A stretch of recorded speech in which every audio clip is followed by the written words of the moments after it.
welcome back to that episode. I'll be doing the outro song. I just forgot to do it. Here we are. Welcome back to another episode. Yes. On this evening's stream, there's a new Jeremy Corbell, Ross Coulthart, and Bryce Zabel interview that I wanted to go over. Wanted to watch. Kind of interesting. It's quite long. It's quite lengthy. I think it's like 50 minutes long. Nukes in space. Been seeing a lot of this. Very interesting. All this talk. So, you know, it's very, very disconcerting. Hopefully there's no escalation due to it. And then prominent alien races, and then the Y-Files after. So they're on tonight at 10. It's 10 o'clock usually, so an hour and a bit. I'll play them at the end. I'll do the outro. Yes. What your Valerie's night? Oh, Valentine's Day. My Valentine's Day night. Oh yes, we went out to and had a nice dinner somewhere. Very chefy dinner. Yes, to a local restaurant here. It's very good. They did duck prosciutto. Actually, then they did brisket and just like some chocolate thing, but it was really good. Yeah, we're lucky where we are. There's some decent food, thankfully. So God bless these chefs for sticking around. But yeah, for people still watching these VODs, thank you. I am still looking for an editor. I may have found an editor. We'll see. But I'm going to be editing some videos now. And clipping them properly and putting them out. So hopefully that helps and can bring some more traffic through here. So I wouldn't remember. Maybe trying to be. That's the thing. You never know when you're getting probed at night. It's in your subconscious brain, right? There was no conscious probing that happened, at least. So anyway, if anybody's watching who hasn't followed, please consider giving me a follow. I'm trying to get to 300 followers. So soon, hopefully soon. But yes, without further ado, get into it here. Goddamn. This is kind of unrelated, I guess, but somewhat related to what I meme about on here usually. Top 1% of U.S. earners now have more wealth than the middle class. Share of all household wealth by year quarter 2, 1993 to 2023. You can see where the chart's gone. Finally, they've crossed the line. Finally. Unsurprisingly, considering where the line was going in a hurry. Early 2000s, she took a bit of a dip, actually. But then the sucking, the draining continued and has gone out of control the last couple of years, clearly. So thought I'd just kind of post that. Just very telling, though, right? Very telling. The intentions of the elite, right? Suck it dry. That's been the philosophy the last couple decades, that's for sure. And my God, are we ever feeling it now? Do we ever feel dry? Are things ever dry here? Terrible. This is interesting too. I've seen people posting about this. Lift off of the IM-1 mission to the moon, which hopes to become the first landing of an American spacecraft on a lunar surface since Apollo 17 in 1972. Now, isn't that kind of fucking weird that we haven't been back to the moon in 52 years? That's a little bit strange. That's quite strange, actually. Why not? What happened? Maybe is there anything on the moon? There's tons of stuff on the moon that's interesting. There was another thing that I closed. I think Word Drinker had posted in the general chat, but about water on the moon. That, you know, there's all kinds of reasons why we could have and should have kept going, but we just stopped, and it is a little bit strange. That's been something that's been posited before, right? Obviously by many people, but I thought it was interesting too. Thinking about it, I'm like, yeah, it is weird. We haven't gone back. There's been a push to go back. Like, what happened exactly? Very strange. Is it to do with this? Was it to do with the Cold War, maybe, right? Is that what kind of led into that, where, although the Cold War was ongoing when we first went to the moon to begin with, so it was kind of at its height, so it doesn't really make any fucking sense. So anyway, this is interesting. Saw this posted. Nolan Peterson. So he's a writer reporting in Ukraine. I'm at an observatory in North Carolina, and we just saw something extraordinary in the sky. It looked like an explosion in space. Also saw multiple fast-moving objects through the telescopes. That was just 24 hours ago. SpaceX second stage burn-off. Could be it. Just a few hours ago. Could be it. Oh, where was the expanded on one? Here we go. We saw it here in Maryland as well. Here's a video of it. It's kind of cool. Irregardless if it's like a UFO, it definitely looks like from this video to be probably the SpaceX rocket. Considering the moon is right there. Zoom in on that again. The tau would be the aura around it. Probably that is a rocket, but still cool. It's almost gone now. Pretty crazy. Within a century, really, we went from horse and buggy to putting stuff on the moon, right?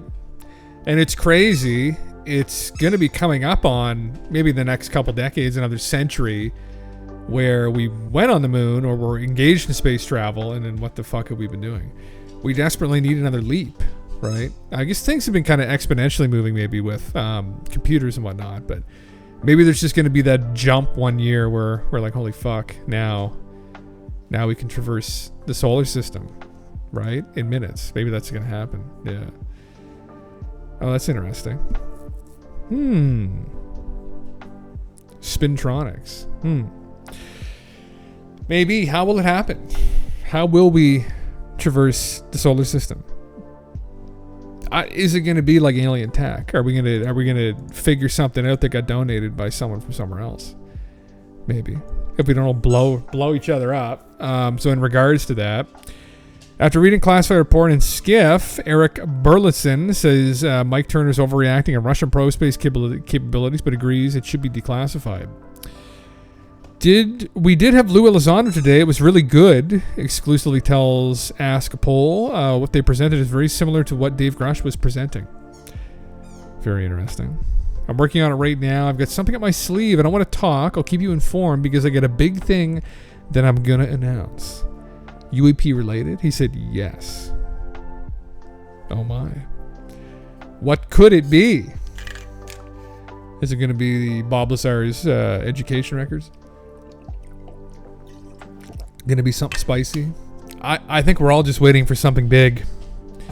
We're all waiting for something to kind of upend the news cycle right now. And get us out of this warmongering that's been going on. Nukes in space. A's in space. Far more interesting. This was something I think you posted, dude. It's kind of cool. Starfish Prime. The debris field stretching along Earth's magnetic field with air glow aura as seen at 3 minutes from a surveillance aircraft. This is where they detonated a nuke in space.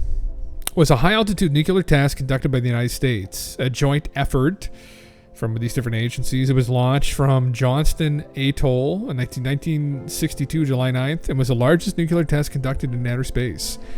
One of 5 conducted by the U.S. in space. A Thor rocket. Nice.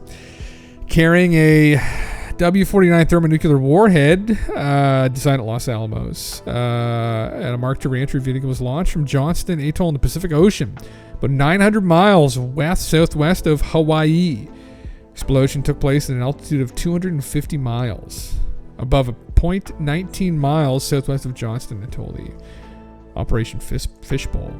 The flash created by the explosion is seen through heavy cloud cover. Oh, that's trippy. That's very scary when you think about it, honestly. Like, very, very scary. Like, you imagine just waking up one morning with your morning coffee. That's what you see in the clouds. And then you try and turn your phone on, it doesn't turn on. Another view of Starfish Prime through thin cloud as seen from Honolulu. That would have been extremely disconcerting. Back then, I mean, I think people were fairly educated in the effects of radiation. I guess at that altitude, maybe it wasn't going to be a problem. It wasn't going to come downwind, right? Back into the Earth's atmosphere. So, pretty crazy. Pretty fucking nuts. The worry, obviously, right now, the rumor is that Russia has launched and is in the process of launching this nuclear system. It may have something to do with lasers shooting other countries, or with the ability to shoot other countries' satellites out of the sky, or disarm them all instantly, which is pretty sketchy. You know, it's one of the problems with the whole nuclear exchange scenario is that whoever kind of hits first, kind of like in like just fighting, like whoever usually gets the first sucker punch is who's going to win, right? It's your reaction time just isn't quick enough. And in the case of the nuclear exchange, I guess, whoever disables the enemy's systems first wins, because then they're blind and they have no idea what else is coming. And probably they're also unable to react. So it's concerning. Putin's a concerning individual. I mean, so are a lot of the globalists that are pulling strings in the West here. They're just as concerning, possibly with intentions to reduce the world's population. But Putin's just as much of a fucking psychopath. Don't have good vibes off that guy. Not at all. You know, it's just something that we have to be careful of, I guess. As we should be careful of a lot of people in these positions of power. I don't trust them. Yeah. That's the thing, man. Yeah, they're all fucking nuts. You have to be fucking nuts, man. That's the thing, I think, to be in a position of power like that, huh? Like, you have to be. Like, it's kind of you have to be really smart, but you almost have to, like, imagine Putin. Imagine this scenario, right? He has, from his actions, killed. What's the death toll in Ukraine right now? Okay. So 11,000 confirmed killed. So he's killed thousands in these instances of young men. A lot of them are young men. Sent them to their deaths for land, for territory. And likewise, the posturing that was going on in Ukraine for a while provoked them. And so these people have this blood on their hand, and they still go to sleep every night. Right. I mean, to be able to cope with that, you'd have to develop into some kind of psychopathy. Unfortunately, which then kind of means they're just dangerous, right? Like the empathy just can't be there for them to even function, knowing they're responsible for that. Like even like the guys still in the Senate and in the Congress, lifetime politicians that started the war in Iraq. I mean, that's just civilians. Oh, is it? I thought it was like 100,000 or something. Deaths on Ukraine war total. Ukraine force is 35,000. 100,000 wounded. Now right under it. In front of me. What are you talking about? Hold on. 70,000 killed. Okay, yeah. Jesus Christ. Well, then it's even worse. I thought the total was like around 100,000 in total. Some people had thrown the figures out there, so. Pretty fucked. Pretty fucked. So, I mean, if you can do that, then what else are you capable of doing? And, you know, there's children in there too, right? Women, children, elderly people. Children, obviously, the most concerning. But just very, very disturbing, right? And it's just, I mean, and he's been responsible for this as well. I mean, the people fought back, but both sides are to blame for that. Yeah, you see the videos of them dragging guys out of their houses away from their families, throwing them in the back of a van to go die in literally like an hour in some mud hole, right? To try and increase the battle, get another couple feet, right? Of territory back. And it's like, holy fuck, how many more times do we have to get involved with this? Like, it's just these fucking idiots, man. Time after time. Keeps happening. When will it end? Don't know. We really do, and this is in part why I hope we have this kind of great enlightenment, because there's just been so much deception in the world. And I think if for whatever reason we can kind of enlighten ourselves to this UAP phenomena, we can maybe start to begin to enlighten ourselves to this other phenomenon that's been going on, which are service to self assholes getting us into massacres and atrocities time and again through their selfishness. Honestly, yeah. We cheated in a video game. Yeah, I have. I've cheated in Skyrim actually quite a bit. It's my favorite thing to do. I'm starting to lose faith in altruism at scale. I think there are some cheaters out there. Yeah, it's hard to say, man. I don't know. It depends, I guess. Yeah.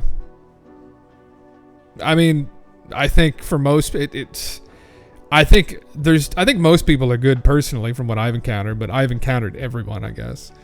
But I'm definitely an advocate for living a service to other lifestyle, you know. And I think in the end, I mean, that's kind of what's important, like how you treat people. And obviously things are complicated geopolitically, right? Obviously simplifying things here, I think, a little bit. And if you have a place that you love and you're willing to die for that place that you love when someone comes and invades it, then that's fine. But I mean, there's a lot of semantics going on, I think, with these wars currently ongoing, you know.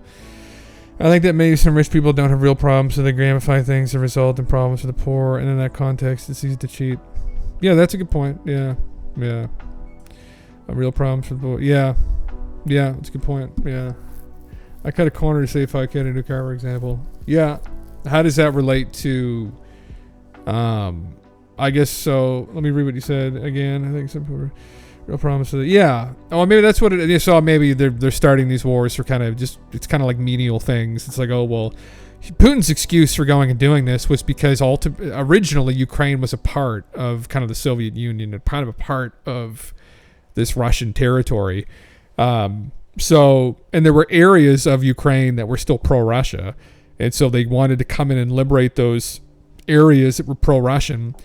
And, you know, was that worth causing this, right? It meant on the outside or something like that. Yeah. Yeah. It's like, yeah, I just... the consequence was obviously something that gets out of control and ends up killing a bunch of innocent people in the crossfire, who at the end of the day, although, you know, maybe they represent themselves as whatever, they're Ukrainian, they're Russian, they're Eastern European, like, I don't think they wanted to die for that. It's kind of what's going on in the Middle East in many places now too. It's like a small group of radical people go and cause a problem, and then the reaction is just as much of a problem, right? And there's necessary elements of it, but the whole thing just turns into a mess. And ultimately, I feel for innocent people caught in the crossfire, which is usually most of the victims. Even same with I think the military casualties here too, right? Just in Ukraine, I mean, a lot of them, I don't think, had any intention of going and dying in the mud for their country, right? Really. I mean, you even go back to World War II, right? I mean, it was a bit of a different scenario, but there's a lot of bullshit that happened. I mean, the Nazis had help from tons of American investors. Herbert Waugh, George Bush's father's, so George Bush's grandfather, I think they were in the steel business maybe, but they were involved and they did business with Nazis. There were a whole bunch of American businessmen mainly, that did business with the Nazis. And it's just the war machine, which is what everybody warned about after the war finished, that the war machine is the real problem, because it's just going to keep churning people through it for profit. And it's just the military industrial complex, right? Not that I'm an expert on any of that. I have a very basic understanding of it, but yeah. Paperclip, that's right. Yeah. I would agree, did you? Yeah.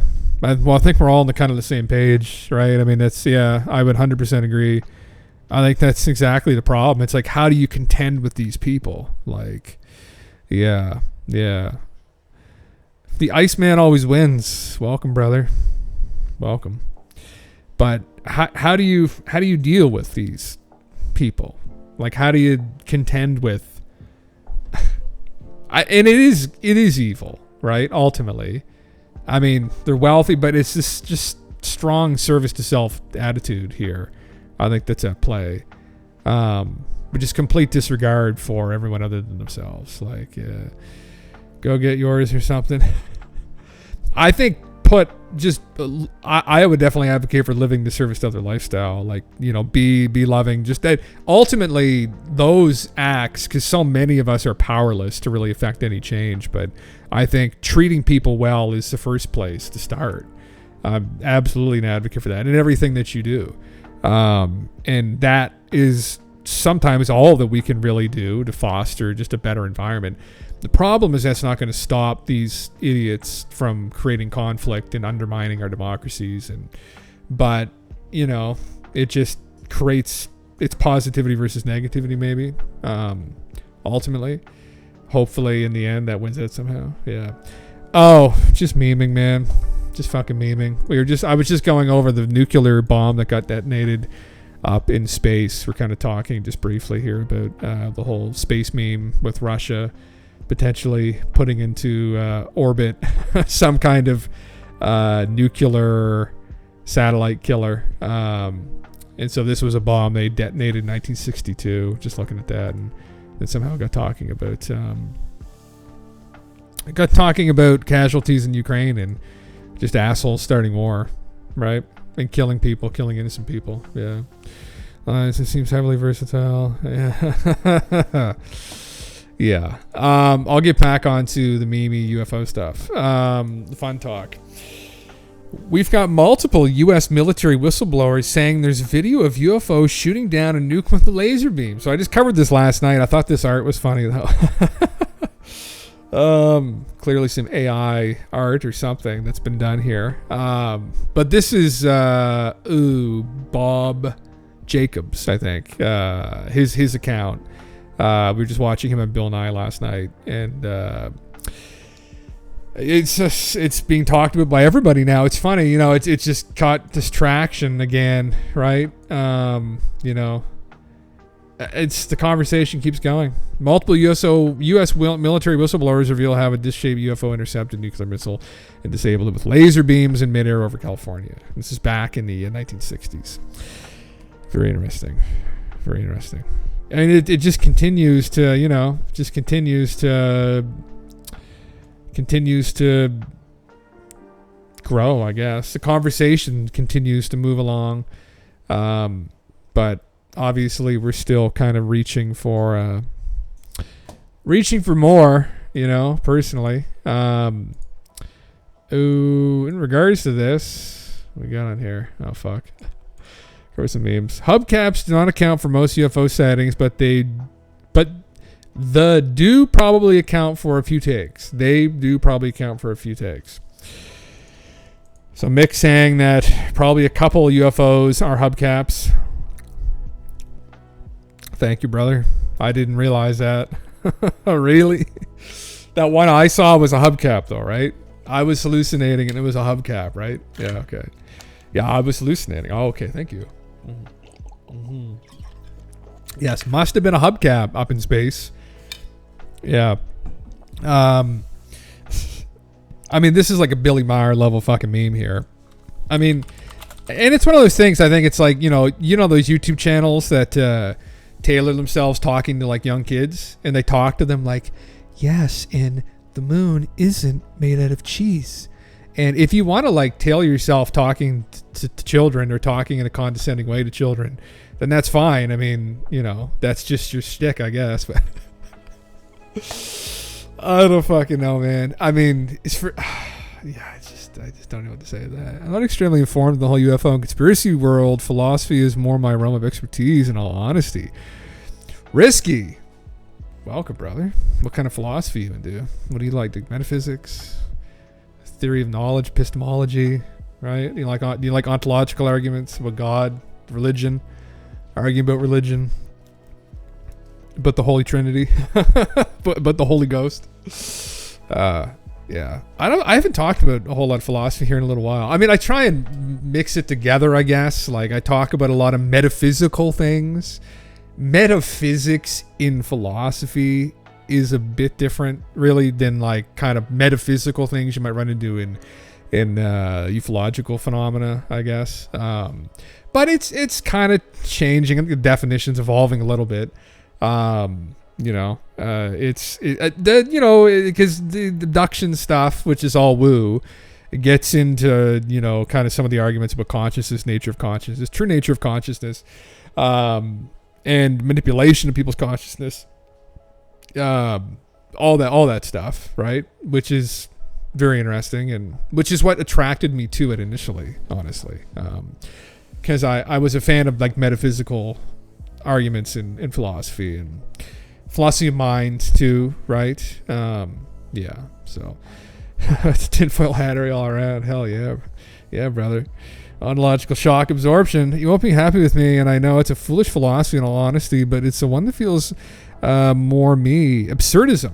But I prefer to consume and better my own philosophies. It's safer. Interesting. Okay. Well, hey, I mean, everybody has something to bring to. I mean, for people that don't know this, a philosophy is simply translated as a love of wisdom. That's literally all it is. And wisdom can be translated, honestly, interpreted as knowledge. That's one way of interpreting it. Using knowledge is another way maybe of using knowledge effectively. But it's essentially just people who love wisdom, who love knowledge, who love knowing things, right? And I think, too, people who are after objective truths, too, is another thing. That is something I think you could probably also loop into there a little bit. But the word simply means a love of wisdom. So it's not super complicated. And, I think when you get into philosophy academically, which I have, it gets a little bit, with anything, right? When you get hyper specialized in anything, you've got people who just kind of overthink shit. Another problem too is, I gotta stop saying, now that someone called me out and said, you say you know too much. And I was like, I probably do. But, there's a focus, I think, academically on a lot of thinkers in the past. There's lots of great thinkers of today, honestly. And my issue when I was doing philosophy academically, I guess, in arguing with my professor, because I was pretty much under one professor doing it, was the focus on modern, very metaphysical things like the UFO phenomena. I think, too, conspiracy... It's weird it took on this when you really think about it, but like not even conspiracy theories, but just genuine conspiracies. I felt like it's something that the community should have been contending with more, but there was so much stigma around the UFO phenomena in particular that they didn't want to touch it with a 10-foot pole. And there's a lot of bullshit too about it. I remember my professor would always go on about the Raelians, and it was funny because there's a documentary now on Netflix about Raelian aliens, about the Raelism, or the Raelians, is about some French journalist, I think, who had an encounter with an ET back in the 70s and created a cult, essentially a sex cult out of it. Smart guy, Not really. But this is their interaction. This is some people's acquaintance with it, and it's like, no, that's so far off base. Like, yeah, the French guy, French guy, yeah. It's just like, again, did he have an experience? Right? Maybe. Did they tell him to grow his hair like that? Don't know. He did start a cult and made a bunch of money. And I think had a lot of kids out of it.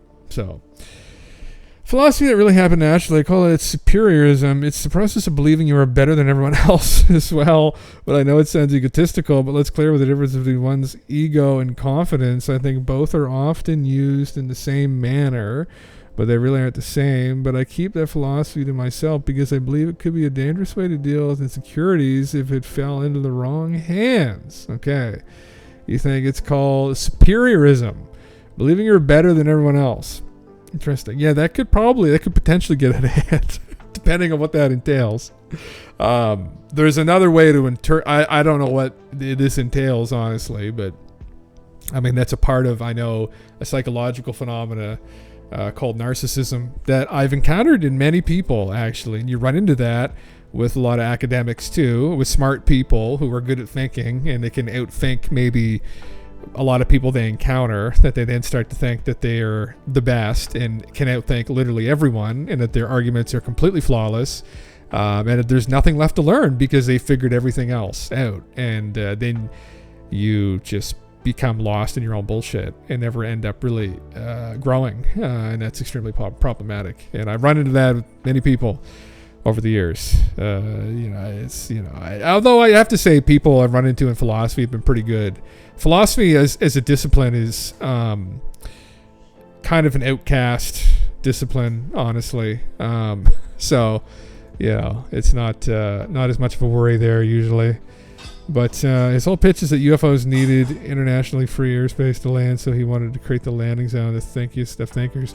I didn't know that. I'm not super familiar with him. I didn't actually watch the entire documentary. We just started watching a bit of it. I've heard tell of him over the years and thought it was interesting. There have been a couple other like legitimate cults. I was going to pull up, Billy Meyer kind of started, not a cult to that degree, but he pretty much... he pretty much had a cult running. And, his story's very interesting. He clearly faked, I think, all of his photos. Honestly. Now, I don't know. Maybe one or two of them weren't, right? That's the thing. Maybe there was one or two that weren't. Maybe we think they're faked. Clearly, most of them were faked. I guess that's all we can say definitively. But it's funny because, and this may lend into maybe Bob Lazar telling a fairy tale, a story, but, Billy's accounts, his initial encounters were when he was very young, and they kind of continued as he got older. But if there's any truth to Bob Lazar's story, the craft that Billy described here is almost identical to what Bob described. So, and there were varying shapes that he had encountered, but it's literally almost identical. So again, is this a case of something rooted in something? Right? Is this a story rooted in truth that then became perverted because, the guy probably didn't want to go back to working his shitty job. So he thought, well, how can I monetize this? Well, I'll make it more fantastic. And to do that, you need photographs. Yeah, you need visual evidence. And then how do you fake it? And so maybe he took a real account of something and then faked it. And I wouldn't surprise me, right? Wouldn't surprise me people. And that probably goes for a lot of people and I wouldn't surprise me personally if a lot of people, the wooier people out in UFO communities like the Alex Colliers, the channelers and stuff, if they didn't have a real experience at some point, but then maybe they descended into a legitimate mental illness, or maybe, again, they just have nefarious intentions and they just want to make money. And it's not blurred lines. I'm certainly not a narcissist. I've analyzed myself for years as I change and mature, but I use my philosophy in a healthy way, and it helps me work into my life. I work in a business, so the two work hand in hand. Interesting. Explain it, I guess, Risky. What do you mean by superiorism? It's a process of believing you are better than everyone else. I guess explain what that entails. Is it like a mantra you tell yourself that to keep yourself motivated, or to prevent self-doubt? Are you trying to say that have conviction in yourself? Because that's important. Something I struggled with when I was younger is having conviction in things that I did in music, maybe that I wrote, and sharing music and doing things, having conviction in that, right? And the consequences of not doing that can sometimes be horrific and terrible. So that's important. There's a fine line. There's a balance. So, right? Yeah. Success in business. I mean, there's that. That's the opposite. Yeah. Fuck. Yeah. There you go. Yeah. Yes. Bill. I think Bill's still kicking, actually. The failed prophet. Yeah. All kinds of... Billy, for anyone that knows the story, I mean, he dealt with the Pleiadians, some have called them. They were human ETs that he encountered, supposedly. And they told him that if he meditated under a triangle, then he would be able to reach them more effectively, and took all these pictures. And it's fucking, again, maybe there's something to what there's been more than just him that have made these accounts, and there's people that made these accounts before him too, that they had encountered these human looking beings, right, in their dreams, or In ufology, for me, conscious encounters are always very suspicious. When people say they've consciously just talked to an alien, or even, that's I mean, even digging through your memories and having encounters is pretty fucking out there objectively. But maybe, like, that seems to be, from all the people over the years that I've kind of watched and studied, almost always people who've had conscious encounters seem to go a little fucking loopy. The only one that hasn't, interestingly, is probably Travis Walton. He's the fire in the sky guy, and he's someone who I just never got an air bullshit off of. And maybe that, and he, again, an encounter that I think didn't necessarily precede Billy coming out, but happened around the same time, where he encountered human ETs. So, something to digest. My philosophy is that there is no meaning to life except what you create for yourself. Nothing really matters in the long run, and our significance is infinite. You have to probably agree with it. Some degree of enormous. Yeah.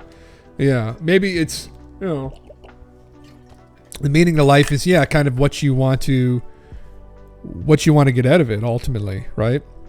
Maybe there's some truth that things are deterministic to some degree, that there's a bit of a play going on that we're kind of in, but I'm definitely an advocate, whether it's true or not, that we have the power to make decisions and alter events in our life. There's things that I just don't, and it's not really based in anything. I know there are people in physics who are trying to argue now that at least materially, our world seems to be deterministic. There are arguments for that. We don't really understand the nature of consciousness. There could be elements of us that are not material, or something that is immaterial interacting with us in some way, right? Like the soul, maybe. But there are just some life paths that I've encountered that suicide is one. Where that's very powerful, and it's hard to explain, but for anybody that's been around that when it's happened, especially someone young, it's very disorienting. It's very psychologically disorienting, and obviously it's very traumatic and traumatizing, but there's almost like, it's hard to describe, but it's almost like a break off, or there's like a snapping. And I've heard other people describe it like this who've been through this, but it's like something happened that wasn't supposed to happen. And there's probably a bunch of psychological explanations, like you could go down to like being an animal as to like, oh, well, you're losing some member of your tribe. But there is, I have to say, just intuitively, there's something more than that happening, I feel. And that's, objectively not worth a lot. But in my own experience, I think that is an instance, I think, where, that's an example, potentially, where we do have some free will. We can always exit, right? So, or because it's very personal, which I feel a lot of philosophy is, but almost everything is a battle, and I work best with comfort in knowing my outcome. So no matter what happens, knowing that you will win, you will plan everything to final dot, and no matter what happens. But it's hard to draw the line between it being a philosophy or a rule of power, which is really hard to analyze and weighs more towards philosophy. Let's not mix up with Machiavellianism. That's nonsense. Extensionalism more than any other. Interesting. I would rule of power too. Yeah, I think I could see that. Yeah. Yeah.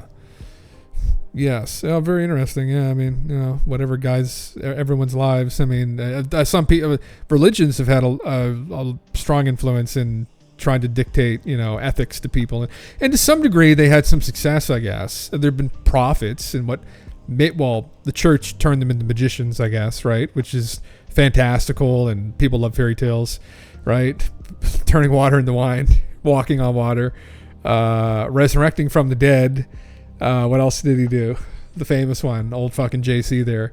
But there were things said, I think, that probably set him in motion as just a powerful force, and it was really his ethics. His ethics were powerful. And he advocated for living this service to other lifestyle, to try and treat others as you would like to be treated. Self-sacrifice, taking responsibility.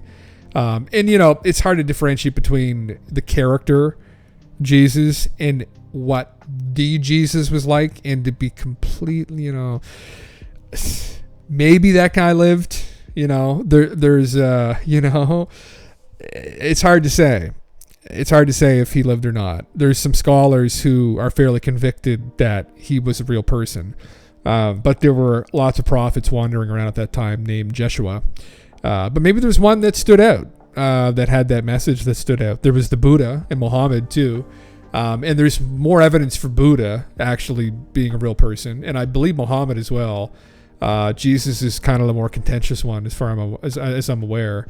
But yeah, that's a very powerful philosophy, honestly. And something that I'm definitely an advocate for. Create good vibes, create good vibes. And I think it is rooted in how people treat each other. Honestly, it's complicated. I liked ethics. My professor he sat on the ethics board at the hospital.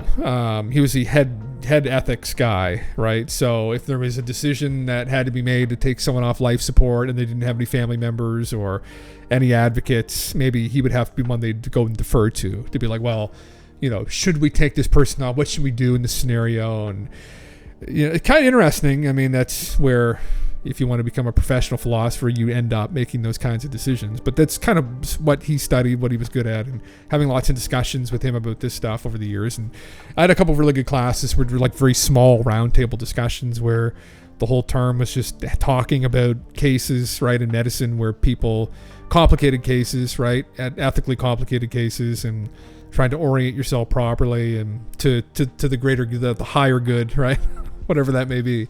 But yeah. Anyway, enough with Billy Meyer. That's definitely enough of Billy Meyer. Ideas that go against the grain. I'll say it again. People should be extremely high confidence that there are genuine UAP vehicles, by which I mean these are not vehicles made by human beings. We can call them non-anthropogenic. And they should have that high level of confidence because we now have 8 distinct pieces of legislation passed by Congress. Peter Scoffish, that was at the Soul Foundation, a recent set of interviews we were going over there. I didn't watch his on stream. I still have to watch a couple of them, honestly, but very interesting. I think it's definitely, we haven't seen any of the physical evidence, I guess, yet, right? And that's perfect legitimate criticism. Getting on hype trains and shit, it's like, fuck, man, like, I know it so well, and just hoping and having hope that something's going to come out. And there's definitely a momentum, I think, that can be observed at this point from a lot of highly accredited people who have stated and put their reputations on the line that we do, in fact, have these crafts that have been recovered. But obviously, we're going to need to get that stuff out, right, before everybody else takes it seriously. And a lot of people who are very accredited that I think a lot of us depend on to kind of orient ourselves, right? Maybe like a Michio Kaku. It's like you want to try and orient yourself, like, will you help me understand the fabric of reality, Michio, right? Michio doesn't have the time to dig through this shit. Oh, maybe he does now in his dotage, but people like Michio now, the Michios of today, are very busy. And, these hype trains are great, but they're going to need somebody to just bring this stuff. It's going to take long enough to get this stuff analyzed and figured out as it is. Figuring out the conspiracy behind it is not something I think they have time for. So, save time. That's why we're doing what we're doing. Not even me, but these great people are putting their careers, reputations, lives in the line potentially to dig this stuff out of the shadows for the greater good. And ultimately, it's for the enlightenment of humanity, I think, which might be why there are elements within the government trying to suppress this, because there are people in the world that definitely don't want that to happen right now. It's another very real thing going on. There's a soft coup going on here in the West, as some have described it, by some very influential people. And specifically who they are, no one unfortunately really knows. We just see the hand moving and shuffling the chessboard around. But it's definitely happening, and it's happening at a fairly accelerated pace, to the point that it's woken a lot of people up, myself included, really, to the degree that it's happening, which is not something I thought would ever happen, but it is happening. So, which is why I think this is so important. I think that this momentum is important, and it's important to keep it up, which is in part why you keep coming on here and streaming. Even though there's not many people on here right now, but having conversations with everybody about this, and I think we all feel that too, right? But yeah, it's just something that might kind of get us over this hump. hopefully. That or the A's just come and get all the good-hearted people who they vibe with, suck them off the planet when the bombs start dropping. I hope that doesn't happen. But if it does, maybe we'll go with the mantids. It's kind of sick. I've got to use the AI generation of ChatGPT more. It's so cool. I have no idea who this guy is. I think someone posted this in the Discord. I thought it was that you did. You posted this. Vlad the Alien, UFO detective, educating, uniting for disclosure, drinking debunkers' tears. Don't reject the evidence of your eyes and ears. Interesting. You need to define evidence a little more clearly, I guess. But the anecdotal stuff, don't just throw it to the side all the time. Might be what I'm putting it. If enough of it piles up, this is my argument for it, honestly, because obviously, again, we want the best quality evidence we can possibly get here, because there's a lot of horse shit. But if there's a mountain, if there's enough anecdotal stuff that piles up, you can't ignore it. You can't ignore it and come to your conclusions, right? It's just impossible. So, with that said, I don't know where this guy got this from, but I'm just going to read it because it seems like a huge fucking meme. The last intel from the sources I trust indicates that mantid insectoids and their genetically engineered greys are cryptoterrestrials. Where are his sources? 4chan. Their true origin is unknown, but their presence on Earth is ancient and predates human species. They have a large number bases and colonies underground and possess extremely advanced technology, anti-gravity, teleportation, space-time manipulation, telepathy, and psychic abilities.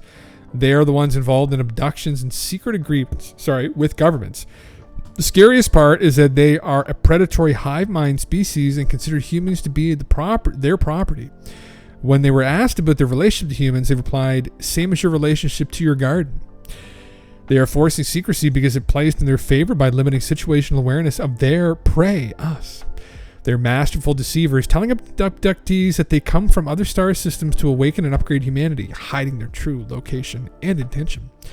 The good news is that there are more enlightened races trying to counteract their agenda, but they can't enter in direct confrontation with them because it will trigger hot war.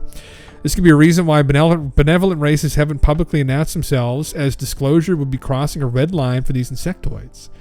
My question is, oh Jesus Christ, we were talking about Boo earlier.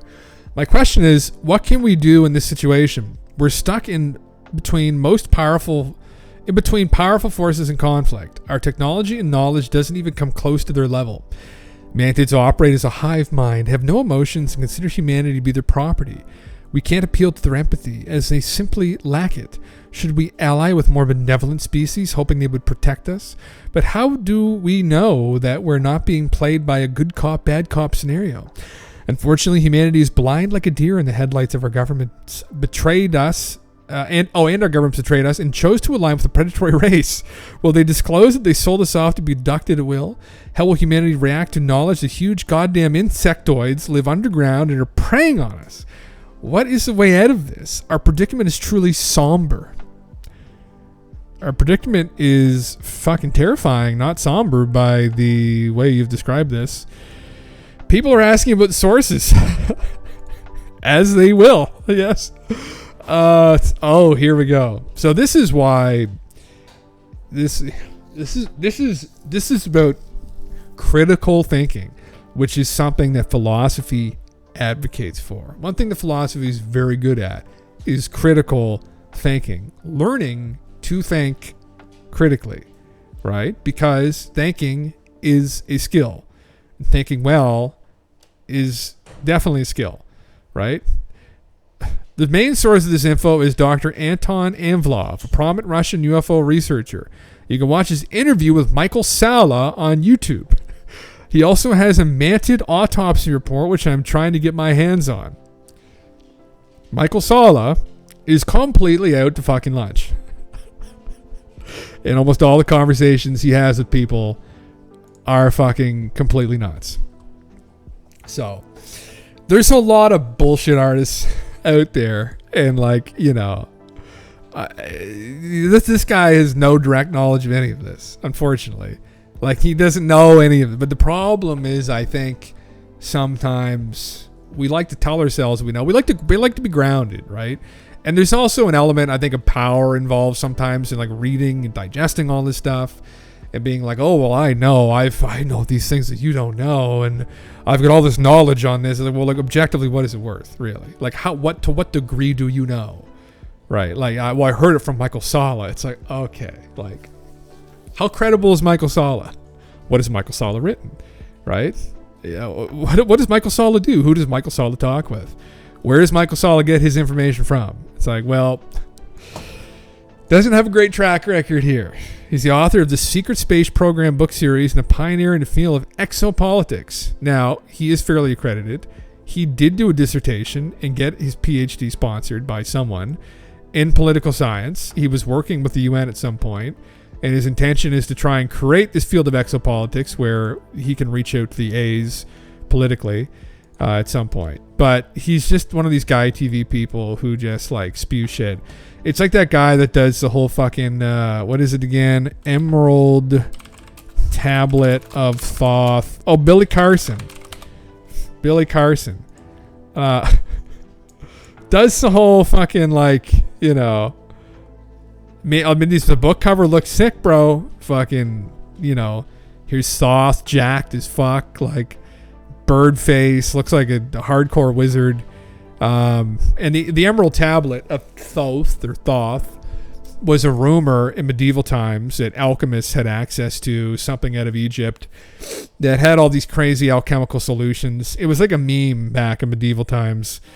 Kind of like Atlantis today, a little bit. Same kind of thing. Baldur's Gate looking boss. Yeah, exactly it. And some people jumped on this train because it's a fun fantasy. And it's just all fucking horse shit. Like literally. And again, if some of the stuff is channel, you know, I've met with psychics. I've had psychics do readings. I've had psychics do channeling for me. I've been in the scenarios. Interesting things have happened. Been a lot of horse shit that happened too. It's like, you know, and it's just understanding quality information, I think. And that and you know, listen, I love reading through Woo. I love watching Alex Collier's lectures to this day.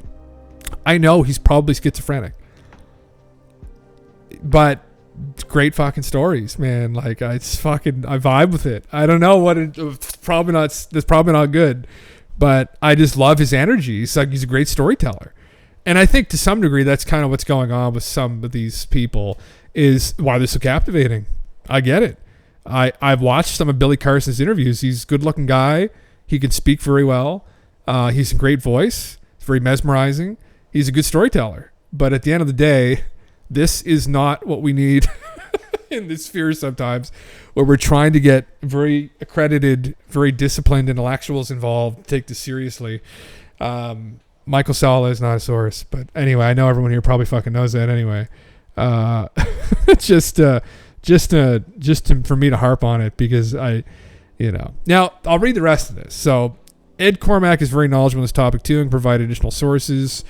So this Alex Collier also discussed mantids. Okay, he's got Alex Collier as the source here. All right, there we go. Yeah. So now he talks about John Mack. Yeah, John Mack and Bud Hawkins mentioned them too. They did. And this is something, you know, just to be clear, there have been people who've been involved in the abduction phenomenon, researching it seriously, who've encountered abductees who've claimed to see these beings. There is a pretty famous account, I think, in Alaska. And this guy was in the highway. You have to dig it up. A lot of shows have covered it over the years. But he was driving in the highway, like no one, like a barren place, somewhere up in Alaska where there's literally fucking nobody in the highway. And I think it was in the middle of the day, and he came upon this craft. I think that was just almost in the middle of the road. And as he approached it, it started to lift off, but at the top of the craft was see-through, like a window. And there was two, what he described as praying mantis people, just looking at him in the craft as they flew away. Now, was he having a hallucination? I don't know. We don't know. I guess we could find the account probably from just literally that description. But there have been other people who described this as well. But that doesn't mean that we can't be having debates on, it's like he's speaking with too much conviction, I think, in regards to this here. It's like, yeah, it's like they are the ones involved in abductions and secret agreements with their governments. It's like, bro, we have no fucking idea. All we know is that there's one force behind all of this, and it's projecting all of these different aspects of it to us, right? What a coincidence that there's an alien species that looks exactly like an insect on Earth. Maybe that is something to do. Maybe there's the as above, so below shit, and like Earth and genetics aren't like as unique to Earth as we thought. And maybe genetics and the system of genetics and evolution is something that has, replicated itself on other planets, which is kind of very interesting because it's like, how did things have evolved here, we think, due to Earth's environment, but maybe there's more in the code here we're not aware of, where what landed on Earth initially, if it was panspermia, was something that's kind of permeated throughout the galaxy, and it's this base code that over time kind of grows and extrapolates itself into the same system. Wouldn't that be trippy if we go out into the galaxy and we find very similar beings, animals, environments on all these habitable worlds? We were like, oh my God, you have octopuses and dolphins and eagles and shit. It's like, what? Maybe we are in a simulation. So maybe then that would explain this. Who knows? Or it is some kind of force. Because I definitely, personally, don't think that it's some mass hallucination. Clearly there's something happening objectively, like, out there. Like, it's happening to us. So, but we don't know honestly what it is. Now, if I were to bet, I would definitely bet, this is just me betting, like this isn't me saying that I fucking know, but I would bet that some of these reports might be rooted in some reality. Like the whole gray alien looking alien, that shows up so much. There are some depictions in the past from ancient tribes that have depicted these beings. It's debatable, but pretty close. The stories are pretty fucking close. I would bet that might be one of the visitors, maybe. I would just bet that. But we also don't know, right? The force could be extremely complicated, complex. It could be all wacky. It could be all kinds of wacky shit happening too if they're extremely advanced. Like we're inevitably underestimating it too, right? Because we can infer potentially from how advanced these crafts may be that they're well beyond us. So then, what does that really mean, honestly? Right? I mean, is it just obviously their technology's beyond us, but the abduction stuff suggests a lot of wacky stuff, a lot of disturbing stuff, like manipulating consciousness, manipulating people's environments, time dilation. They could be like, and I mentioned this before, my real concern is that it's some force that is kind of this like Deus Deceptor, this great deceiver, this kind of Cartesian concept of this. It's something you can never kind of cross out of the equation, unfortunately. This people sometimes forget about, but that there's always a potential in the background that even though you think 2 + 2 = 4, it might not actually, and that something's manipulating your perception. And this was Descartes' concept of this great deceiver, and for the Deus Deceptor, and that they may have the power to be that, and maybe they're even manipulating things in our environment. Maybe they're manipulating our perception of things in space too. Maybe they've got giant space stations everywhere. Maybe some contactees claim they're obscuring Nibiru from our view. Right? It goes in all kinds of crazy directions. That's concerning, but we don't know really if there's for sure any of these beings. This is all very spurious and all very woo, and the entire phenomena, when you get into this, and all the accounts are deeply metaphysical. But anyway, I killed the Alex Collier source. I love that. As soon as you see that, that's the red flag there. Crimsix, welcome, man. Yeah. Oh, and Alex Collier said there are mantid bases on the other side of the moon. It's like, oh, I didn't realize. So sorry, sir. You must be correct. You must be correct, because Alex is absolutely correct. Yeah. Yes. And this is something you run into too, which pushes people away, but it's this wanting to believe, which is a problem. It's you run into this with religions too, right? And you find people that want to believe fairy tales and there's some interpretations of like religious biblical texts. The Bible's a brilliantly written piece of work, collection of works, although some of the collections are probably plagiarisms from other older cultures. But there's lots of culture imbued in there, and lessons learned, and metaphors. And Jordan Peterson's done a very good job in that. I've been following. He had a YouTube series with a bunch of like other religious scholars, academics, going over interpretations. He did a series on the Exodus, which I'm fairly well learned on, as I've been looking into it for my own reasons to do with catastrophism and whatnot. But I found his interpretations very moving and very powerful. And you can look at it like that.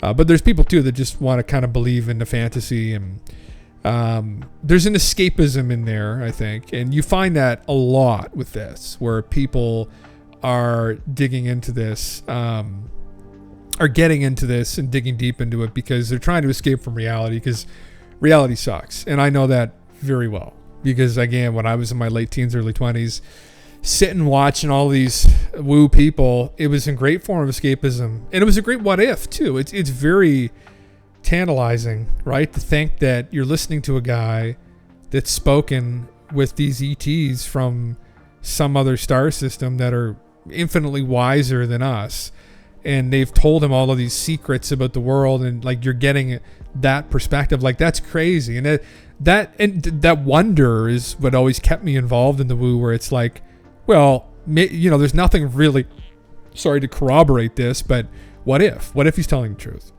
right? And then they start to convince people because of their conviction. And conviction is it's how cults start, right? It's how, I think, whatever his name is, the Raelian guy, you'd be surprised what you can do. And I think people that think and think critically are much harder to have the wool pulled over their eyes. But if you stand in front of a group of people and you speak with conviction on something, it's very moving. It's very encapsulating. It is something, I think, there's something mechanistically in us that just draws us to like a strong leader. And that's kind of what I think people who stand and speak with conviction kind of are looked upon as.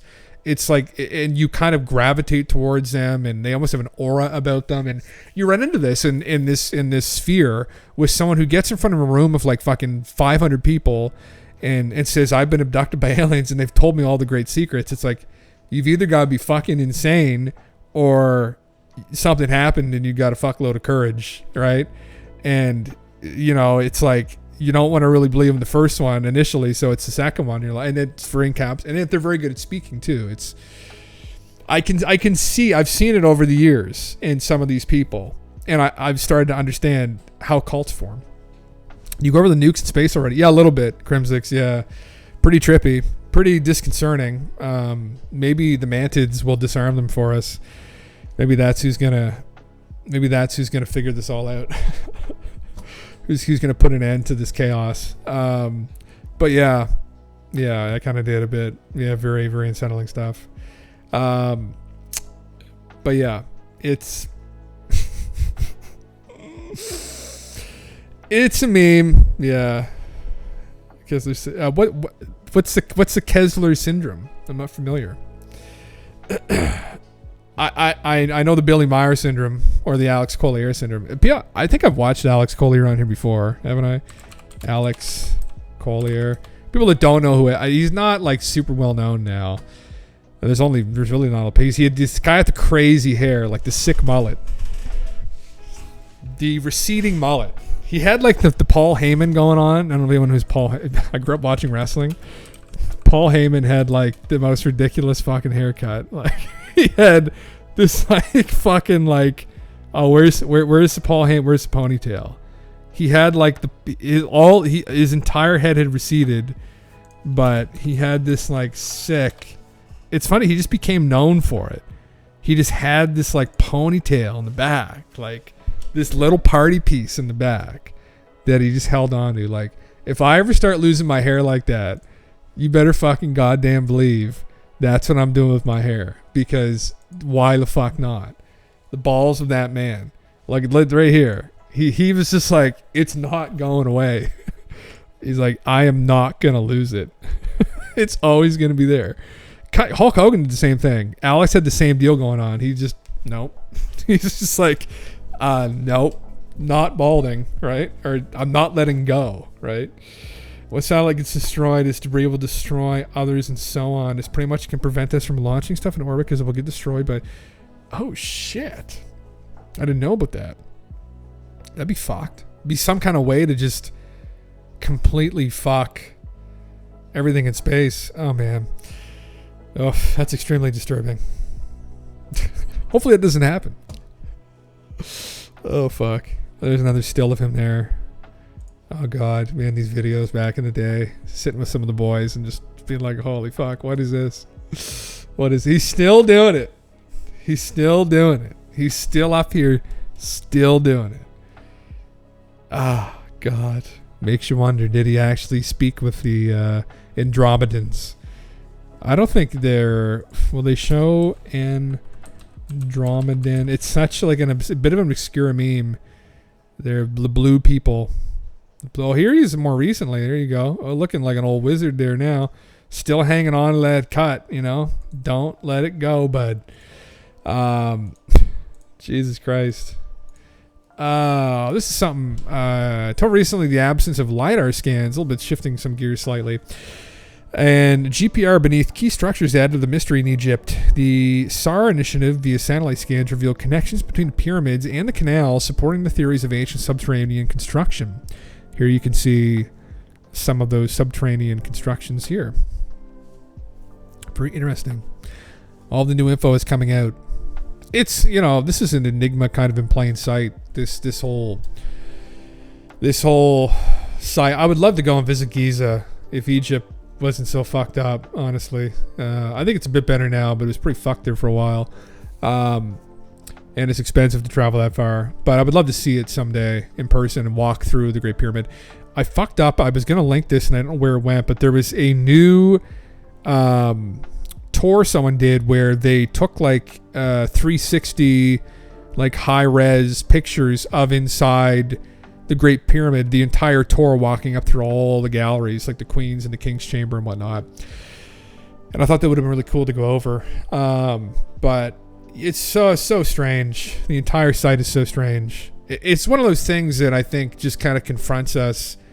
And I think in the future civilization maybe will look back, if they're still there, which I'm assuming they will be, because they've been here for a long time, who maybe has a little bit more knowledge than we do technologically, be like, how the fuck did they ever think that was something that wasn't an enigma, right? That wasn't this mystery. Because there are people who think that we figured it out and that we somehow, this ancient civilization constructed them.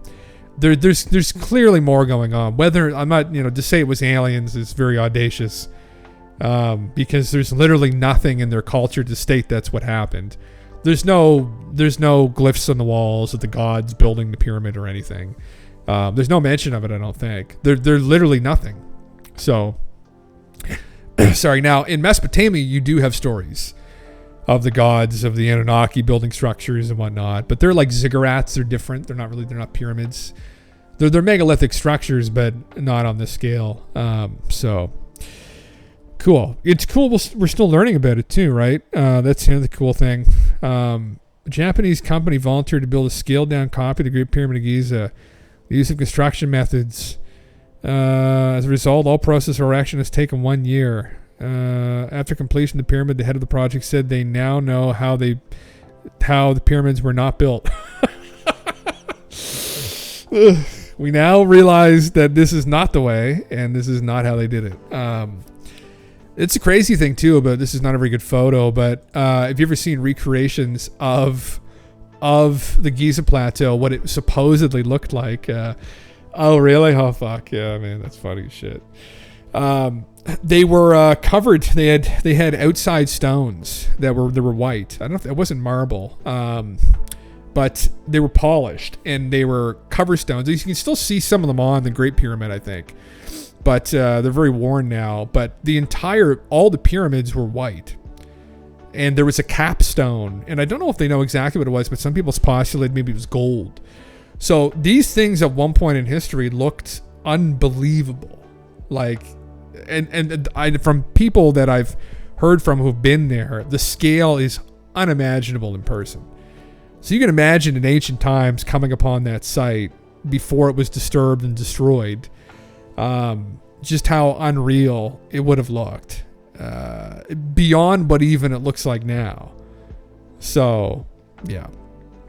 There are some learned people in archaeology or in architecture, construction, geometry who've looked at these. Randall Carlson is one of these people. He's an architect, and he's not a geomythologist, but he's very skilled in geometry, right? He uses it every day, I'm sure.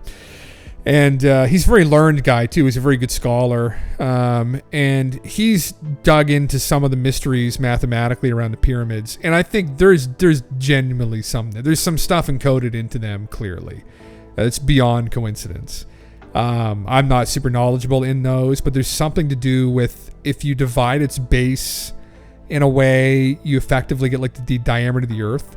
Like these kinds of like that, there have been things encoded into it.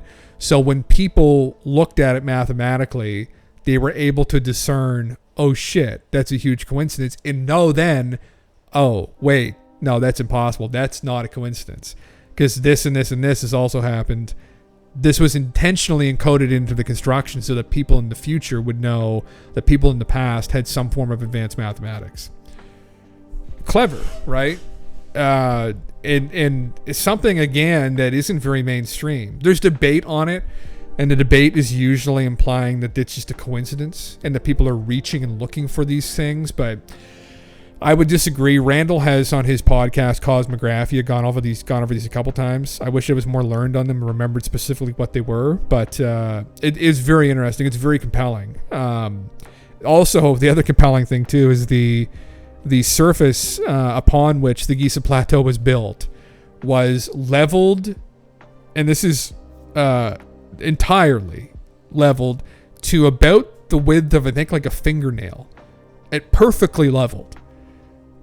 For where they built all these structures, which again, I'm not someone who works in construction. I'm not an engineer and architect, but some of the architects and engineers that have been involved in looking into this that I've seen over the years are just completely perplexed by that. It's like, again, Egyptology is a scholarly discipline. They're not like hard science people, like they're not numbers people. And that is something that they probably would glaze over real quick and not even realize maybe. That little detail, again, is enough to imply the Egyptians didn't build it. Someone else built it. Or an earlier versions of the Egyptians built it that were lost to history. Whatever the reality is. But it's very... The thing strongly implies that something advanced built it. It would make sense if that something was humans, right? Because it seems like a very human thing to do, but maybe not humans that were living there at that time. Who knows? Ben from Uncharted X, too, for anybody that catches his father's watching who's not familiar with this. Ben from Uncharted X, you can check him out. He has a lot of great stuff on this. Yeah, man, it's absolutely nuts. Yeah. And it just this enigma just persists, and it's starting again to become unraveled. Ben has been involved with this on his channel. He's been doing some serious work with some very accredited people in the aerospace industry who've been looking at these vases that were collected. They were found at another smaller pyramid, but there are thousands of them, and they are crafted with enough precision that it kind of rules out the Egyptians had anything to do with them. Again, some very strange things potentially encoded into them. mathematically. That's what they're finding. It's very initial observations, but yes, I did. Yeah. But it's, these guys doing this work in the aerospace industry. One of the guys works with Lockheed, I think. One of the guys is the son. He is a very accredited, I forget what the term is called, but they specialize in material sciences. But he's Chris Dunn's son. Chris Dunn is someone who put the Giza power plant theory out years ago. Chris Dunn is another scientist that deals with materials and crafting.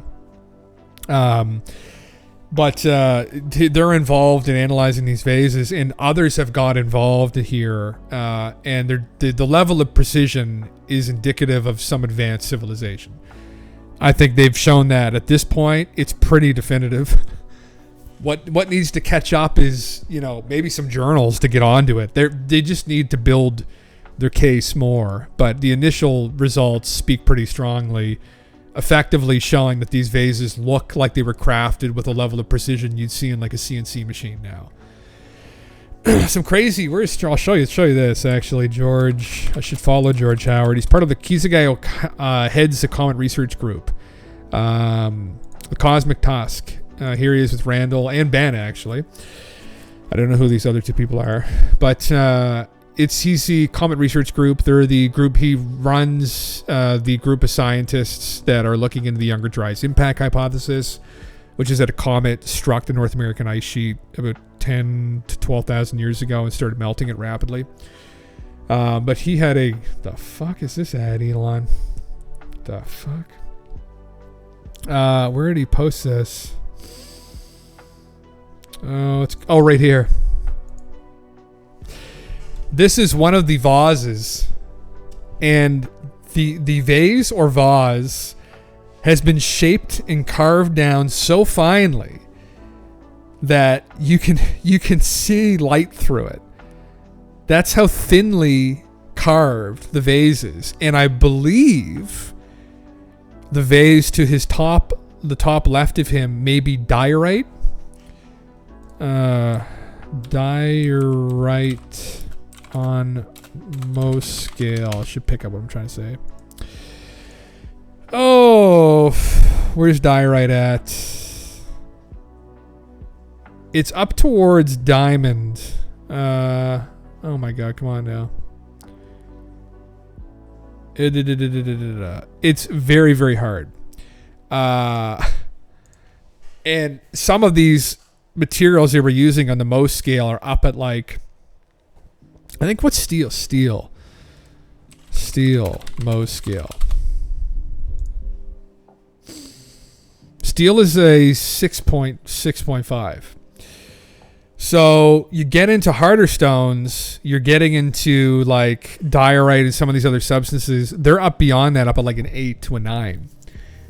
And this ancient civilization carved them so thin that, and so precisely that you can shine a light through them. That's how thin the stone is. It's just insane. Like it's not quite paper thin, but it's getting there. And we watched Chris Dunn go over this before. They went into a I forget what they're called again. They're not. I always want to say meteorologists, but that's people who study the weather. It's something like that, but they study materials. And they went into a lab, and they were looking over some of these vases or vases, and the level of thinness was just insane. And like, I have no reference point for this, really. I have no fucking idea, right? I don't like work in material sciences, but just listening to them go, like, they were all in shock. They're all still, I think, pretty in shock when they looked at how precisely crafted these things are, right? Again, what does it indicate? It may lend to some people's theories that there was this lost ancient civilization that was very advanced. And I've memed on that here slightly. Now, I'm not an expert on this, right? That's probably pretty clear most of the time. Now, to do with this stuff, I will say I'm a bit more knowledgeable when it comes to some of the kind of interpretations, potentially some things. And, I feel I'm fairly well read with catastrophism and maybe interpreting some stuff. But, it's a bit of a reach still. But, you know, in philosophy, you interpret religious encounters and do some scholarly stuff with history of religion and whatnot. But this stuff is definitely outside of my wheelhouse. But, you know, I found it was interesting that, you know, in these ancient cultures, they constantly... So we have bits and pieces of stuff that indicate an advanced civilization. We have megaliths everywhere that indicate some kind of advanced construction method that definitely the locals were not capable of doing, and even in many instances stated they did not do. They attribute the construction in many of these instances to the gods. We have similar references to said gods all over the world. So we actually, and this is something that needs to be looked into further as well, but depictions that are literally identical out of Mesopotamia and Easter Island, I will argue, on these cylinder seals. The very accurate depictions. And they're always talked about as being these large people from this other place. And here they are, being depicted as very large people. Actually also depicted as being from another place. As they're pointing up to their king on an object that is not the earth. So, I mean, now you could take that metaphysically. You could say, oh, well, the gods are depicted as being big.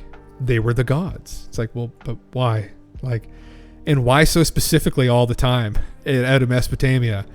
Like, you know, you could use that in the case of like the Olympians with Zeus. Like Zeus is like sitting on a mountain, his dick like hanging down the mountain. It's like, sup. It's like, you know, okay, like that's a fucking meme. Obviously that's not real.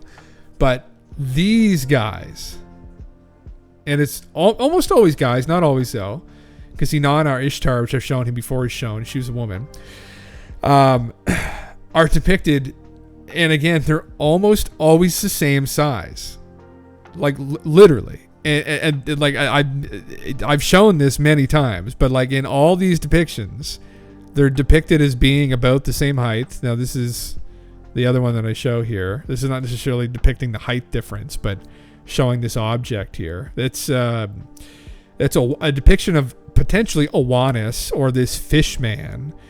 But there's an endless amount of depictions of these guys throughout ancient history. Here they are again. Much less accurately depicted here, but again involved with this wing disc, this nimbus maybe, or this An disc is what they called it, because Anu rode upon it. That was the name of the king there. Here again is a depiction of their size. This is Ishtar or Inanna, depending on which culture you're at, Mesopotamia you're from. But this is a depiction of her like standing on a lion, you know, like huge person, right? Wearing wings. So, and again, a schizo thing that I've suggested, but I would bet, and this is just a Jim bet here again, that if you were to talk to someone that studies facial features, right? Maybe an anthropologist, if they were able to really analyze the facial features depicted here on these faces, like very eerily depicted though. Like a lot of detail put into that face, right?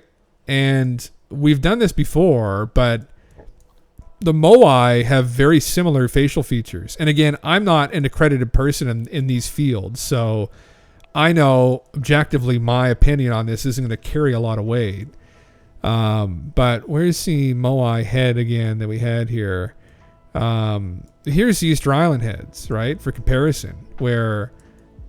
Here, I'll shrink it down. It's way too fucking big. Oopsie. But here's the Moai heads. And, you know, these are depictions of the gods as well, I might add. Right? That the local people had a hand in crafting. Maybe they crafted. But, you know, there's some similarities. And very large. And it's also important to note with this, in connecting this thread, that the ancient people... here also refer to the gods as being giants, giant people. And many of the features on the Moai, not just the heads, but on the way the hands are arranged, are found throughout Mesopotamia as well. They're actually found in Turkey at Göbekli Tepe on some of the pillars. And some of the depictions of the gods there are very similar. The way their hands are, the way the whole structure is arranged is very similar. So then you've got Easter Island is in the middle of the fucking Pacific Ocean. It is literally on the other side of the planet from Mesopotamia and Turkey. So that's beyond a coincidence, I would say. Just extremely, extremely similar. But still very much in its infancy. I mean, you would need to run this by people who are, at least I would want to run that by people who are like accredited. Here's another one. Oh, this is just a Awanas. Oh, well, here's another depiction of another one there. The fish man with the bag. And then we got Anu, or there's another thing called Zoroastrianism, which is cropped up in Mesopotamia much later, which is a religion. And Zoroastrianism adopted the winged disc and the man within the winged disc, which originally was Anu, who was the head of he was essentially just Zeus. Essentially what Zeus became. This was the early inspiration probably for Zeus. This is the one that we had made the comparison before of. I don't have the overlay right now, but you can look just at the two faces, the brow, the nose, the chin, the shape of the face in general. It is literally almost identical. And they are on the other side of the planet. And, they're both depicting the gods. They both depict the gods as being giants, and they both spoke about the gods as being giants. So, there you go. Very interesting. Very, very wooey, but at the same time, not really, because that's a pretty obvious correlation there. You can argue it, but clearly warrants further inquiry. That's what you could say. Absolutely. There was another one I was going to show that I always fucking forget to show. Where is it here? This is another one here. Just again depicting the height difference on them, right? Once again, you'll see the priest class or whatever is usually depicted as being this height. And, sometimes there's like a little tiny people. I witnessed this looking through them, and I had an opportunity to look through some of these cylinder seals at the Louvre in person, and they're very small. But, there was one, and I think I have it on my phone, but it's very interesting where one of these gods is shaking hands with a man.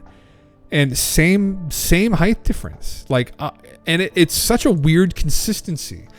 I find that strange, and this is probably something again for an art historian who studied Mesopotamian art and history. But why consistently show them to be the same size? If this is how schizo this might get here, you might be able to really try and set a base metric and then measure them. And I wouldn't be surprised if in many of these cylinder seals, they end up being almost identical, like the height discrepancy. And for that to consistently be the same over what's supposedly hundreds of years of variation on some of these cylinder seals is very strange. Again, implying that they knew the gods were big, but they had a figure for how big that they kept following, like a metric. And it's well, that's very specific to have the gods be at some specific, because we know with Zeus in Greek mythology, which is very wacky, there was no metric for his height, really. I don't think anybody goes by. It's whatever, he was just big. But here, and this is very schizo, but there does appear to be some kind of a metric in play. They're very of a similar height, and it's very strange because you do find these giant bodies, and rumors of them found all over the planet really over the years, of being around 7.5 to 8 feet tall. And if you were to look at pictures of people who are very tall, some of these people, like this guy here, this is kind of big, I'll shrink it down. But this is an example here, maybe of, you see these very small guy. It might be in the distance too. I don't know what they're trying to display here.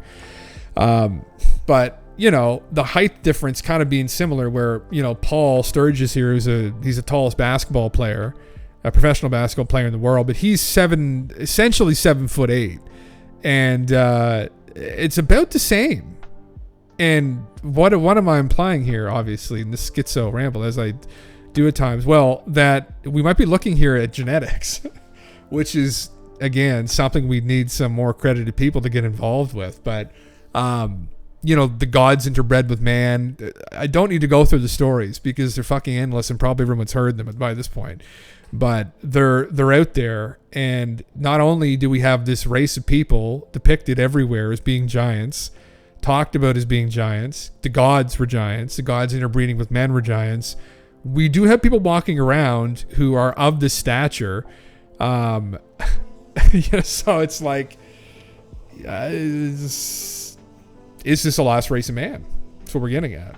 Is this a lost race of man on Earth, right? Kind of like Homo florentes, the Hobbit people were. They were kind of a lost race. They were a rumor, I might add. They were not. There was a legitimate rumor, probably almost on par with what I'm rambling about here right now, until someone started finding the fucking bones, right? And I don't think they found a whole lot of them. Maybe there's been a find of them, but there were just little rumors too, pun intended, of these Hobbit people. But there are a fuckload of rumors about these giant people. And again, by giant, I mean probably 7.5 to 8 feet tall. Like, and it's beyond, just take it from me who spent too much time looking into this the last fucking 2-3 years. It's beyond comprehension and very, very unbelievable, to where even I didn't know Plato has a passage in one of his dialogues about the giants in an area outside of the Mediterranean where there's a whole group of people who are giants. Stories of giants in the UK, in Albion, supposedly from some medieval scholars, that's who inhabited the island. You have stories then in the UK from the Celts that, well, the stone circle at Stonehenge was built by giants. It's like, okay, I think it might be time for us to contend with this, because it's fucking everywhere. All we need is a body. And who has the bodies? Well, let me tell you who might have the fucking bodies. Do I have this photo here still? It might be in the desktop. Just a moment. Maybe I deleted it. I cleaned up my desktop. Fuck, I think I did. It's actually a mummy that was, or something was shown on the $100 franc in Switzerland back a decade ago. But it was this very peculiar looking guy. And now these are, to be completely transparent, little statues, I think, out of Africa. But this one looked more like a mummy. And it was very long, very lanky. And there have been rumors that all these giant mummies they found in the eastern U.S. in the mid-1800s and early 1900s, they disappeared out of the Smithsonian's collection. They don't know where they went.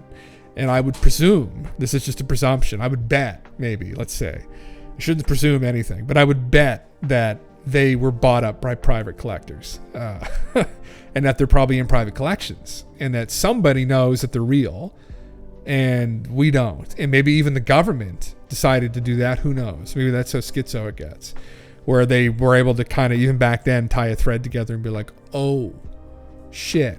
And then they just covered it up. That's a bit more unbelievable. I would imagine probably just people bought them because they thought they were sick. They're probably just in short supply, and maybe they just have been reluctant to come forward. Maybe they're people's attics. Who the fuck knows? But what we can know for sure is that there were large collections of these bodies found in the eastern U.S., but let's be real here, all over the world they've been found. All throughout South America, same, like, it's prolific, and it's really confounding as to how other accredited people in these fields haven't dug into this yet. I don't understand. They might just be too concerned with, like, whatever the fuck they're obsessed with, like little people or rocks or whatever the fuck. I don't know, whatever they're doing, right? But like baskets, but like this is really important. And I'm not even someone who's fucking, I'm not involved with this conversation. I don't know how the fuck I got involved with this conversation. I got involved with this through catastrophism, and honestly, and looking at, comets and why cultures were so perplexed and, in fear of them. And then I got into this somehow. I don't know the fucking got into this. I'm not an expert in it, but I can definitely say definitively from just looking at it and, pretty anecdotally over the last couple of years, there's absolutely something here. Or the Vatican, and that gets into a bit more of a conspiracy, right? That gets into a little bit more of a fucking conspiracy. Oh, lucid dreams and nightmares. That's cool. That's what's coming on here in a minute. Yeah. Oh, sorry. I'll close this. This is the Y files. Something to look into. anybody's curious, Hugh Newman, I got to buy Hugh's fucking book. I got to put that on my phone here right now. Buy Hugh's fucking book. Buy Hugh's book on giants. Check it out. He, again, it's just beyond comprehension how much talk there is of it in the ancient world too. You know. Did they build all these ancient structures? And if they did, where are they from? Because in all the stories, they weren't from Earth. So where are they from? And are they still in the solar system? And if you want to go real schizo and go to remote viewing, Joe McBon-Eagle did remote view them on Mars. So, and he remote viewed that they were from another planet in our solar system that acts like a comet. So there you go. I don't know what that. I really don't know what the fuck that's worth. It's an interesting schizo correlation, but it's out there. So maybe that's what's on the other side of the veil here, right? And that's, I never thought when I was much younger. So when Ancient Aliens first came out, I was always confused by these ancient structures, and I'd heard the Ancient Alien argument before the show came out.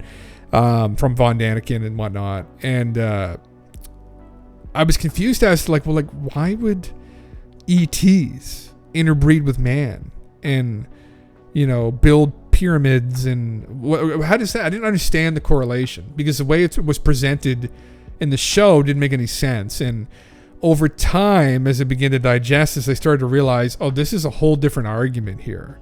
This isn't even the same thing. This is very complicated, as I think many would probably presume it is, but this is a whole separate phenomena. This is human history, but it's a strange human history. It means our history is strange, right? So just like it's strange you might be interacting with other civilizations, how crazy was the past? How strange is our history? And that was even more interesting to me once I started to realize that. I was like, this is even more cool, really, than like little gray people from Zeta Reticuli. This is our story is crazy. And we already kind of began to figure that out anyway. We realized that there was Neanderthals, us, Homo florentes. There was a couple other failed races of man. It was a crazy spot here, probably 70, 80,000 years ago. It was nuts. And if the giant theme, the meme, is out there as well, and they were more advanced than us, fuck yeah, live it up. Let's do it, right? Let's fucking do it. But yeah, still waiting on somebody to really dig into it properly and not just meme about it on Twitch, which is why I'd love to at some point, if we can grow the channel and more people would want to be willing to come on here and promote stuff, have conversations with more accredited people in these fields like anthropology, who maybe have some leads on this. I don't know. I have a feeling some of them must, but everything feels broken in Canada. Here we go. It's going. Unaffordable. It's beginning. Lucid dreams and nightmares. Ever dreamed this, man? We were talking about lucid dreams not that long ago, so this is kind of interesting. I'm going to mute the chat here just so we can see the video properly, unobscured, and shrink mine down. Yeah. Something else that's extremely interesting that I think many of us here have had an obsession with, a confounding thing too, as to why more people maybe in psychology haven't dug into lucid dreaming. Carl Jung was big in dreams. He was a huge dream interpreter, but lucid dreaming not so much. So maybe we'll all have a lucid nightmare tonight about this man. Yeah. I hope he's a good kisser, because if he's in my dream tonight, things are gonna get fucked up.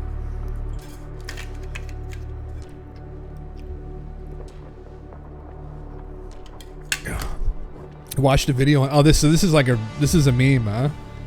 Yeah. Oh shit. Oh man, I just don't. I don't know what happened to my brain. I don't even really dream anymore.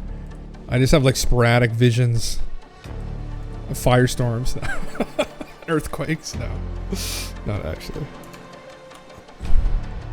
Turn her up. such hype. So machina.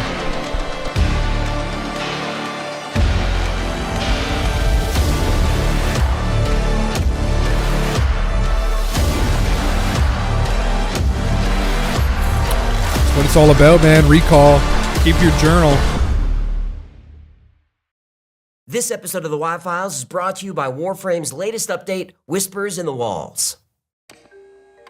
For thousands of years, we've pondered the meaning of dreams. Dreams offer insight into our subconscious. Dreams help us process emotions and organize our memories. Most of us live our waking lives giving a sort of performance. Whether through dishonesty, embarrassment, or simply by being polite, there are thoughts we do not share. But while you sleep, your inhibitions disappear, and you're left with the raw, unforgiving truth, the real you. But dreams can be more than that. Some claim dreams are the realm between ours and the spirit world. Some dreams can predict the future. Studies have shown that dreams can be shared between people. Lucid dreaming is when you, not your dreaming self, your conscious self, controls the dream. You are literally a god. The universe is your playground. It's exhilarating and powerful, but there is a dark side. What if, while lucid dreaming, you weren't in control of the dream, but someone else was? Well, that's no longer a dream, it's a nightmare. And it's no longer a playground, it's a prison. And every night the lights go out, you close your eyes, and he is waiting for you. I don't think I've ever heard of this before, so this would be interesting. I don't know, Seymour. That looks like it might be infected. Human, Where are you? You haven't shown up to work in days. they're in the walls. Why are you whispering? What's in the walls? The whispers. Well, if the whispers are in the walls, why are you whispering? I have to speak very softly, using only my breath without my vocal cords. Are you defining the word whisper to me? You know, I don't have time for this. I have to patch a beaver-sized hole in the garage. Beaver? Oh, those giant rodents are gonna get it. You semi-aquatic rats are giving me a neurological disorder. Yeah, I think that was pre-existing. What? Nothing. Since you're home, maybe you could patch the hole? Well, I can't. I'm a little busy. Busy with what? You haven't left the house in over a week. I've been hooked on this super addicting co-op lunar shooter called Warframe. Wait, My is that today's Jesus sponsor? Christ. Yes, let me tell you all about it. In Warframe, you play as sword-wielding, gun-shooting, wall-running space ninjas battling evil in a massive universe. I've played it has Warframe, dozens actually. of Warframes, A buddy- each with their DM own unique League, we were abilities playing and it together. playstyles. Hundreds of unique weapons to collect and master, like blades, bows, launchers, laser blasters, and more. And endless amounts of cosmetics and customization. It just launched Whispers in the Walls, a brand new chapter in its epic sci-fi story that has more than 10 years of content and quests. And it's free! I like sci-fi, and I love free. Of course you do.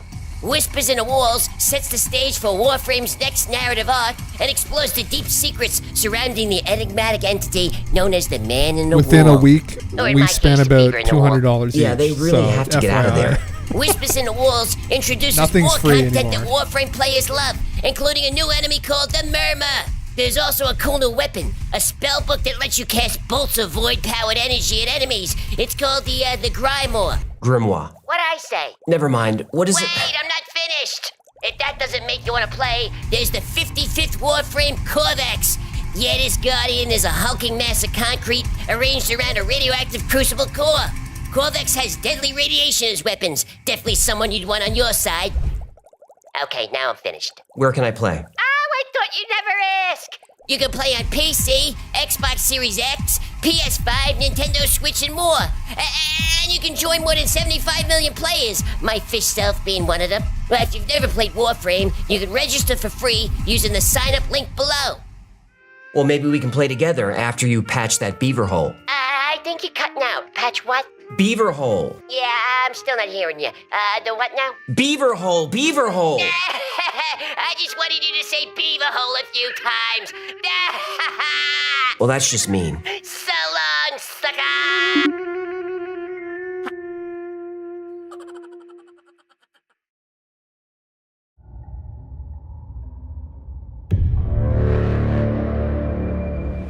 Hello. I'm so glad to see you again. You remember me, don't you?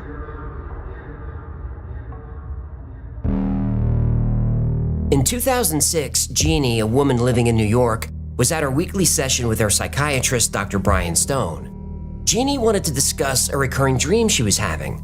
Psychiatrists can often help a patient cope with stress by helping them unravel the meaning of a dream, and Jeannie found sharing her dreams comforting. She said each of her dreams were different, but they all had something in common. No matter what was actually happening in her dream, she was visited by a man. A man she didn't know. She called him this man. Now, most of the time, the man would just stand there saying nothing. But once in a while, he would offer words of encouragement. He knew things about her that nobody knew. He'd tell her everything was going to be all right, not to worry, and that he was her friend.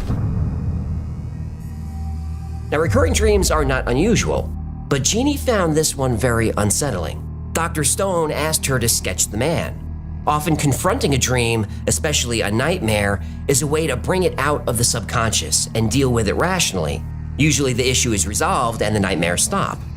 Jeannie drew a man with a round face, short black hair, and a receding hairline.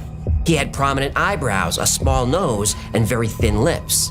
Jeannie's session ended, and Dr. Stone set the portrait on his cluttered desk where it lay forgotten for a few days. About a week later, a different patient had finished his session with Dr. Stone. As the man was leaving the office, he caught a glimpse of the drawing on the doctor's desk.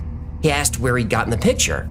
Of course, Dr. Stone couldn't say, but he did ask why he wanted to know. The patient said, "Well, every night for the past few months, I've been dreaming of this man. He says he's my friend and that I should come with him." Well, Dr. Stone told him not to worry about it and they would discuss it next week. Oh, no service unless the meter's running, huh? I guess not. Frickin' shrinks. The patient left, but Dr. Stone was intrigued. I've never heard this. So he scanned the image and emailed it to about a dozen psychiatrists and psychologists that he knew. No more than 90 seconds later, his phone rang. What are dreams and why do we have them? Well, short answer, nobody really knows for sure. There are theories that dreams serve many purposes. One is memory consolidation. Our brains are constantly absorbing stimuli. Dreaming is our brain sorting through all the data, throwing out what we don't need and filing away the good stuff. Dreams also help us prepare for real-life conflict. Now, as far as we know, all mammals dream, and all mammals have an amygdala. This is the part of the brain that processes emotion, especially fear. While sleeping, an animal's brain goes through various dangerous scenarios and prepares them to deal with these situations in real life. You've seen dogs twitch while they're sleeping. They're probably dreaming about chasing something or being chased. You've seen cats dream too. Oh, they're dreaming about how to escape the burlap sack they're in, along with a couple of bricks that's slowly sinking underwater. No. Oh, right, that's my dream about cats. He used to host Coast to Coast. Your brain is dark. Oh, you have no idea. You wouldn't last 5 minutes in here, pal. Well, I wouldn't want to be in there. Good, because you're not invited. Good. Fine. Do you always have to have the last word? Oh, no, I see what you're looking at, though, now. No. Oh, yeah, okay. I thought you meant Art Bell. Cats, dogs, I see him now, horses, it was right. sheep, Okay. people. Yes. It's a dream all animals share. Chasing something, or more often, being chased. Even birds, fish, reptiles. Every animal has an amygdala or something analogous to it. There's research that shows that dreams can be used for problem solving. Have you ever been stuck in a problem, gone to sleep, and woken up with the answer? I have.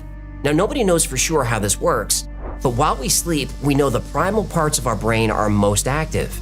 The least active are parts of the brain like the prefrontal cortex, which is associated with logic and our sense of self. With our ego suppressed and logic suppressed, our brains are free to explore solutions to problems we might not have thought of while awake. All animals do this to some extent. There are even songbirds that practice their songs while they sleep, like they're working out the kinks before an actual performance. Yeah, like a sound check. Exactly like that. Sleep happens in stages. Stage 1 is light sleep, really just being drowsy. Even daydreaming is considered stage 1 sleep because even though you're technically awake, you're producing theta waves. Now during stage 2, you become less aware of your surroundings. Brain waves slow down, your heart rate slows, your body temperature drops. Stage 3 and 4, your brain produces delta waves. During these stages, your body and brain do self-maintenance. And if you wake someone up during stage 3 or 4, they're going to be very drowsy or very cranky. Finally, there's the REM stage. That's fucked. Random eye movement. This happens for the first time about 90 minutes after falling asleep. But you'll go through these phases multiple times a night. And you can dream during any one of them. But each time you go into REM sleep, your dreams become more vivid and more intense. You may not realize it, but most dreams are negative. They're full of anxiety. Our brains try and make us forget these dreams as quickly as possible, and that's a good thing.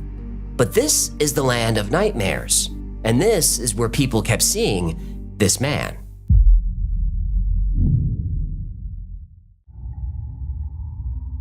No, don't be afraid. I'm your friend, remember?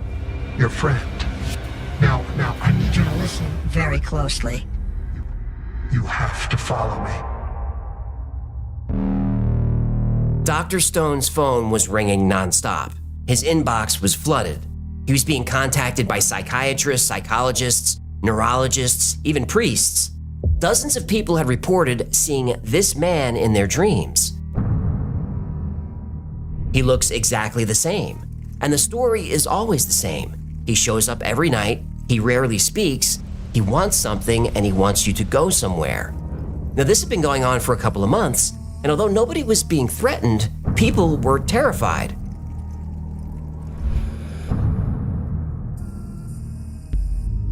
I was just gonna say Freddy Krueger. Most found his features unnerving. His thin, emotionless smile, his empty stare. His unibrow. Unibrow bothers you, huh? Are you kidding? That thing is 2 weeks away from becoming a butterfly. Ugh. What, entomology jokes bug ya?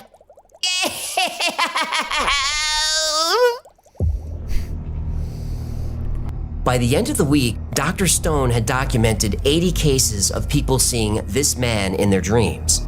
It was too much of a coincidence. As Dr. Stone pondered, he received an email from a colleague in Berlin. The email contained a link to a website, thisman.org. On the site were reports of this man from all over the world. LA, Tehran, Sao Paulo, Rome, Beijing, Barcelona, Stockholm, Paris, New Delhi, Moscow, really everywhere. People were putting up signs asking, "Have you dreamed this man?" And the answer around the world was yes. It seemed as if in every country, in every culture around the world, this man was appearing in people's dreams. This man had been seen at least 2,000 times. Nobody knew who he was, but the theories covered everything. People of faith thought he was a religious figure, though whether he was good or evil, they didn't know. A more pragmatic theory said that because there were posters of him everywhere and his image was disturbing, people couldn't help but dream of him. Yes. Then there was the darkest theory, the one nobody wanted to talk about. I want to talk about it. Well, remember Project Stargate, where the CIA was using psychics for remote viewing locations around the world? I'll leave a link below. Thanks. The CIA had a sub-project within Stargate, lucid dreaming. Of course they did. They wanted to see if they could communicate with someone who was dreaming and potentially implant thoughts or images into the sleeping person's mind. This is the plot to the movie Inception, you know. I know, but Inception came out in 2010. The CIA project started 20 years earlier in 1991. So now there are a few frightening questions. Did the CIA get this to work? Who is this man? And most importantly, what does he want? While these questions were being asked, the number of people reported seeing this man in their dreams was up to 8,000. So either this was a dream experiment gone completely out of control, or it was working perfectly. It's about to go up to fucking 2 or 3 million, AJ, so The ancient Greeks and Romans believed that some people had the ability to dream of the future, and there could be evidence of that. On April 11th, 1865, Abraham Lincoln entered the East Room of the White House. There was a coffin in the middle of the room. The president asked one of the guards what happened. The guard said an assassin killed the president. Now that wasn't Lincoln's first dream about his death, but it was his last. He was killed 4 days later. Mark Twain had a dream about his brother in a metal coffin. Those were rare at the time. Brothers? Metal coffins. A few weeks later, his brother died and was buried in a metal coffin. 20 passengers canceled their tickets for the Titanic after having dreams about the ship sinking, freezing water, and drowning. And whenever there's a disaster, you hear stories of coincidences, like I was supposed to be on that boat, that plane, or that train that crashed. How many stories have you heard from New Yorkers who were supposed to be in or near the World Trade Center on 9/11, but something kept them away? My brother Gino and I had a meeting scheduled 1 block away from Ground Zero that morning, but for some reason they canceled the meeting last minute. Now, considering the time of day, those buildings should have been much more crowded, but they weren't. Lots of people stayed home or were running late that day. Now, it's hard not to believe in the paranormal when you hear stories like this. Jojo Billingsley was a backup singer for Leonard Skinner. Oh, But God, if I that's fucking- stay here with you, human, Oh my God. things just I couldn't wouldn't be getting on a be plane the again. same. Take a break. 'Cause I'm as free as a fish now. And this fish you cannot change. Oh, oh, oh, oh. Okay. Sorry, Lord knows I can't change. Anyway, she dreamed the band was in a plane crash. They were due to fly the next day. She refused to get on the plane and begged the rest of the band to do the same. They ignored her. Later that day, the plane ran out of gas and crashed near Gillsburg, Mississippi. Out of the 26 people aboard, 6 were killed, and the other 20 almost were. The story's even creepier because the crash happened 3 days after they released the album Street Survivors. The album cover was later changed, but it was originally the band members surrounded by flames. Now, stories of dream precognition are anecdotal and should be viewed skeptically, but still, the stories can't be ignored. On October 19th, 1966, in Aberfan, a small mining village in South Wales, 10-year-old Errol Mae Jones told her mother about her dream. She said, "I dreamt I went to school and there was no school there. Something black had come down all over it." 2 days later, the top of the mine collapsed and caused a landslide. 140,000 cubic yards of water, coal, and mud poured into the village and covered the school. 116 children and 28 adults were killed, including 10-year-old Errol Mae Jones. Psychiatrist John Barker heard about the young girl's prediction. Barker visited the site and learned that a number of people had dreams about the landslide before it happened. This led him to form the British Premonitions Bureau. He would document this and other events where dreams preceded them. Barker found 2 people who could predict events with remarkable accuracy. The first was Alan Hencher.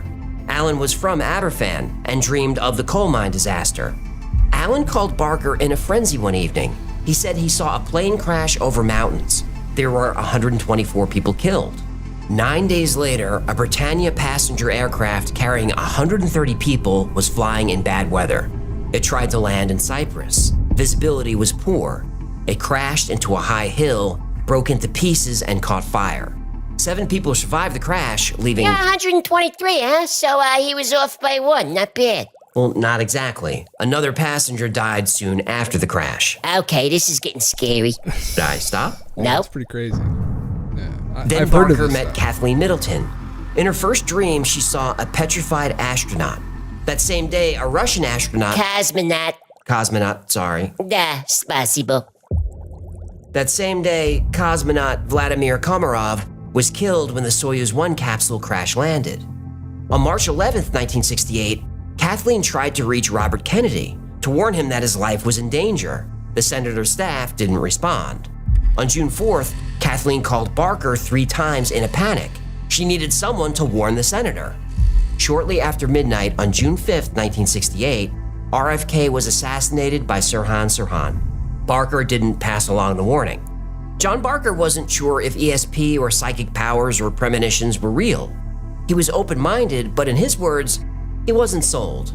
But when Alan Hencher and Kathleen Middleton both predicted his death, he admitted to being a little nervous. Don't tell me. Well, John Barker died within a year. Brain hemorrhage. He was only 42 years old. You told me.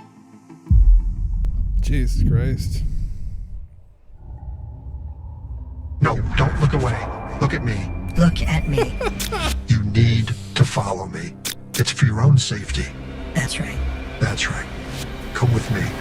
Remember, I'm your friend. Oh my. I'd go with him. In 2015, the creator of the site thisman.org gave an interview to Vice.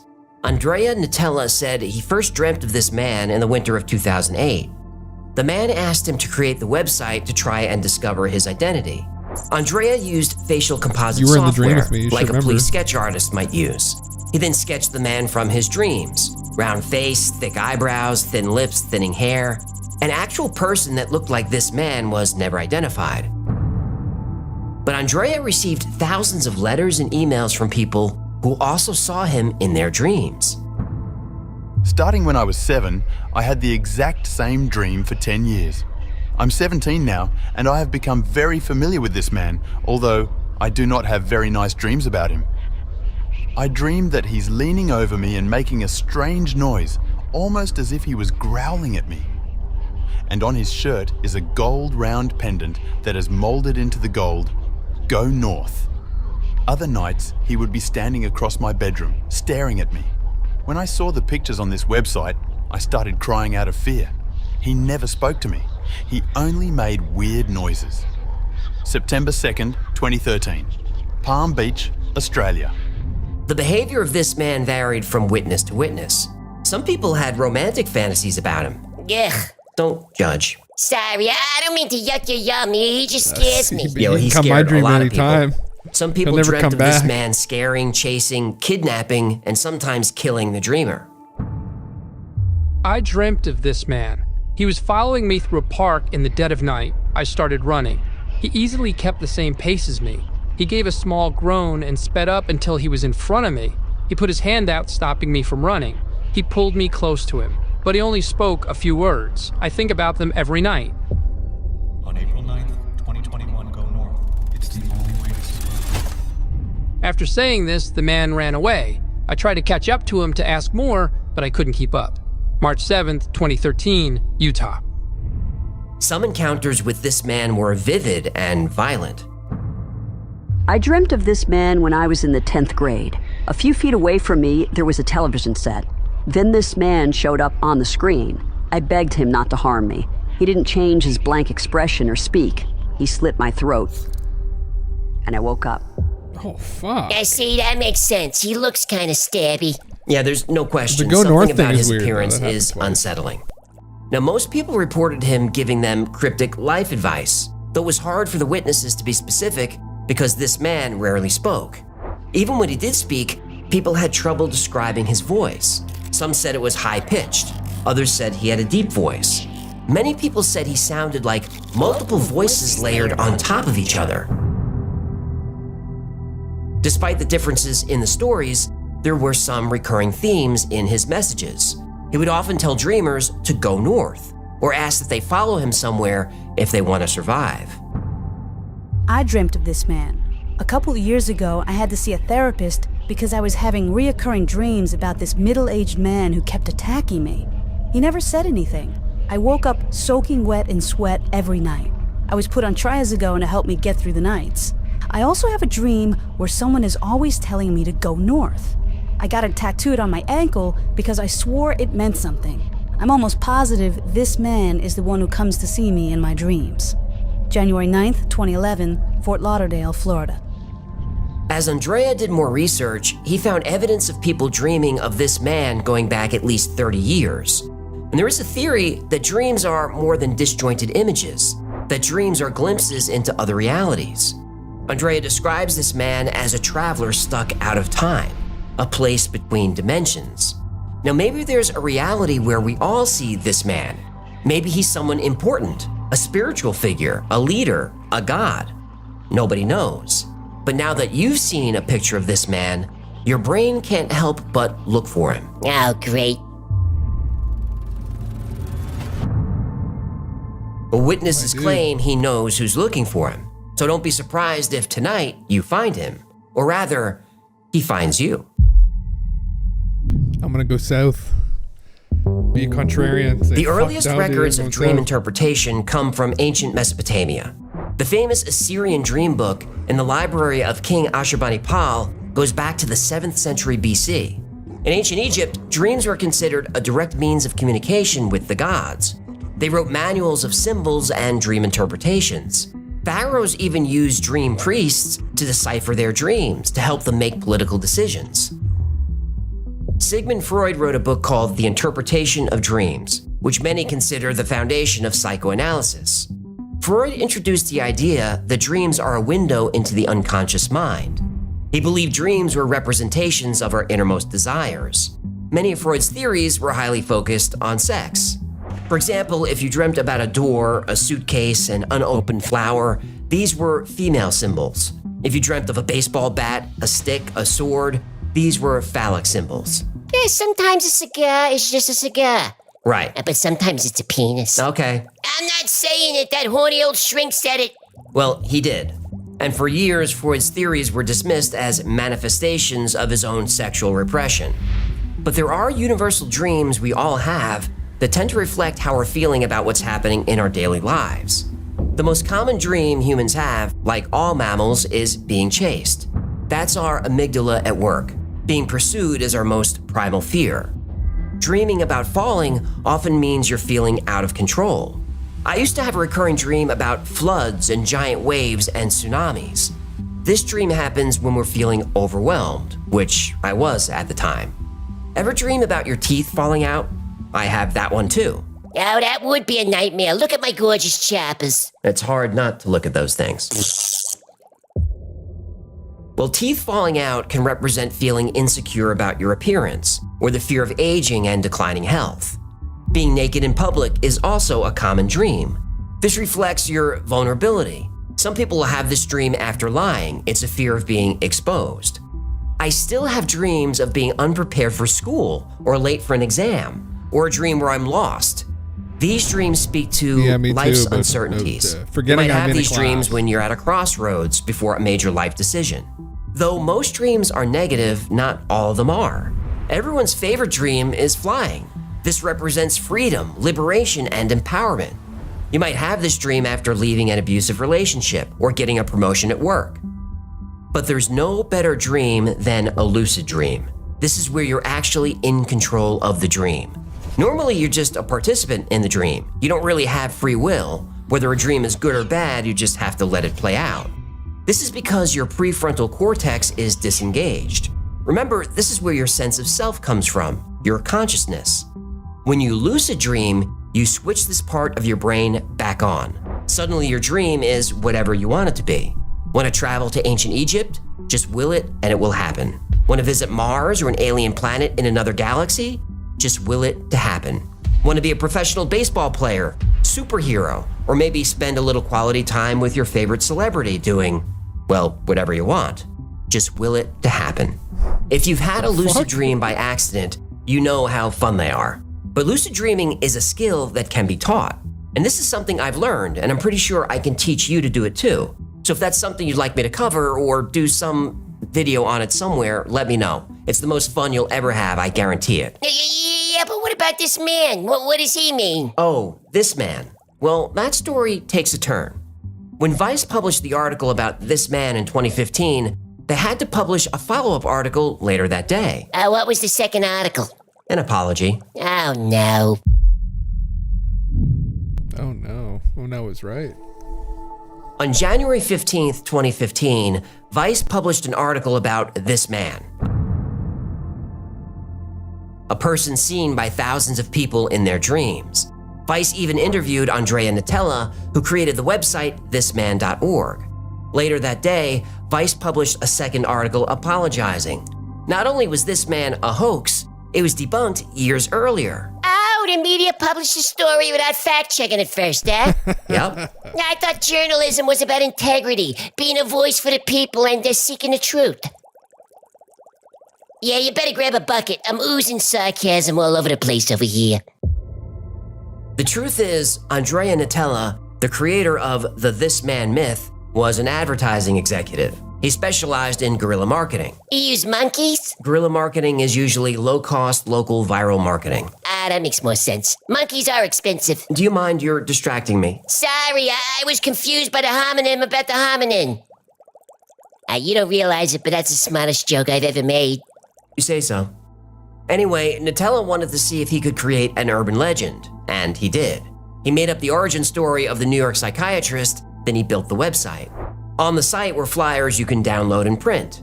And people were encouraged to post flyers in their neighborhoods, and they did. Everywhere. Flyers turned up all over the world in 35 different languages. The website is still up and doesn't mention it's a hoax, though Nutella later admitted he made the whole thing up.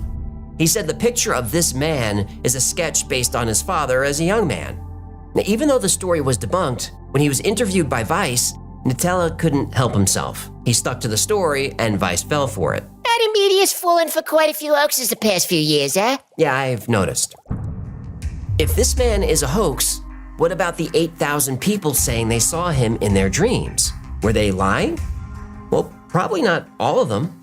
Suggestion is a powerful thing, and there's something about the image of this man that's haunting and memorable. And now that you've seen this video, there's a chance you'll encounter this man in your dreams. And if that happens, there's only one thing you can do. Go north. Sweet dreams. What a meme. Fucking meme. Thank you so much for hanging out with us today. My name is AJ. You know Hecklefish. Jumped in, Daddy. This has been the Y-Files. If you had fun or leurned anything, do him a favor, like, subscribe, comment, share. That stuff really makes his fins get all jiggly.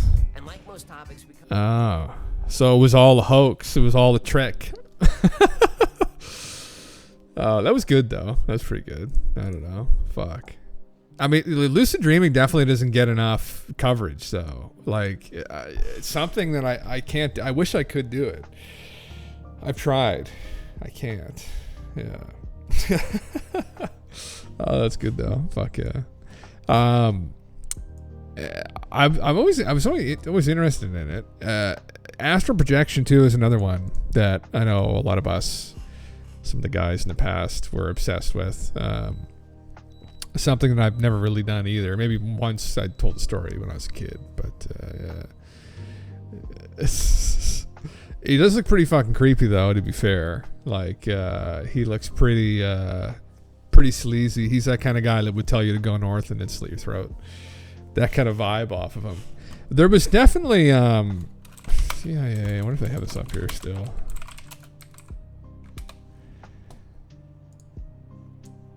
You can find these documents. So the CIA was involved with this Gateway Process project, but so this is kind of SRI and later the Monroe Institute. They were we know all about the Gateway tapes. We found over the Ditchy had mentioned it before, and you can get documents on them here, but they're very intriguing. There's definitely something to it. Kind of similar to the UFO phenomena, really. The UFO phenomena is a lot more weight behind it more recently. But this gets into arguments on the nature of consciousness, which is something I've always been very interested in. And strongly implies, I mean, just due to the amount of anecdotal evidence around this kind of stuff, that there's something going on here. Something more going on with us, actually.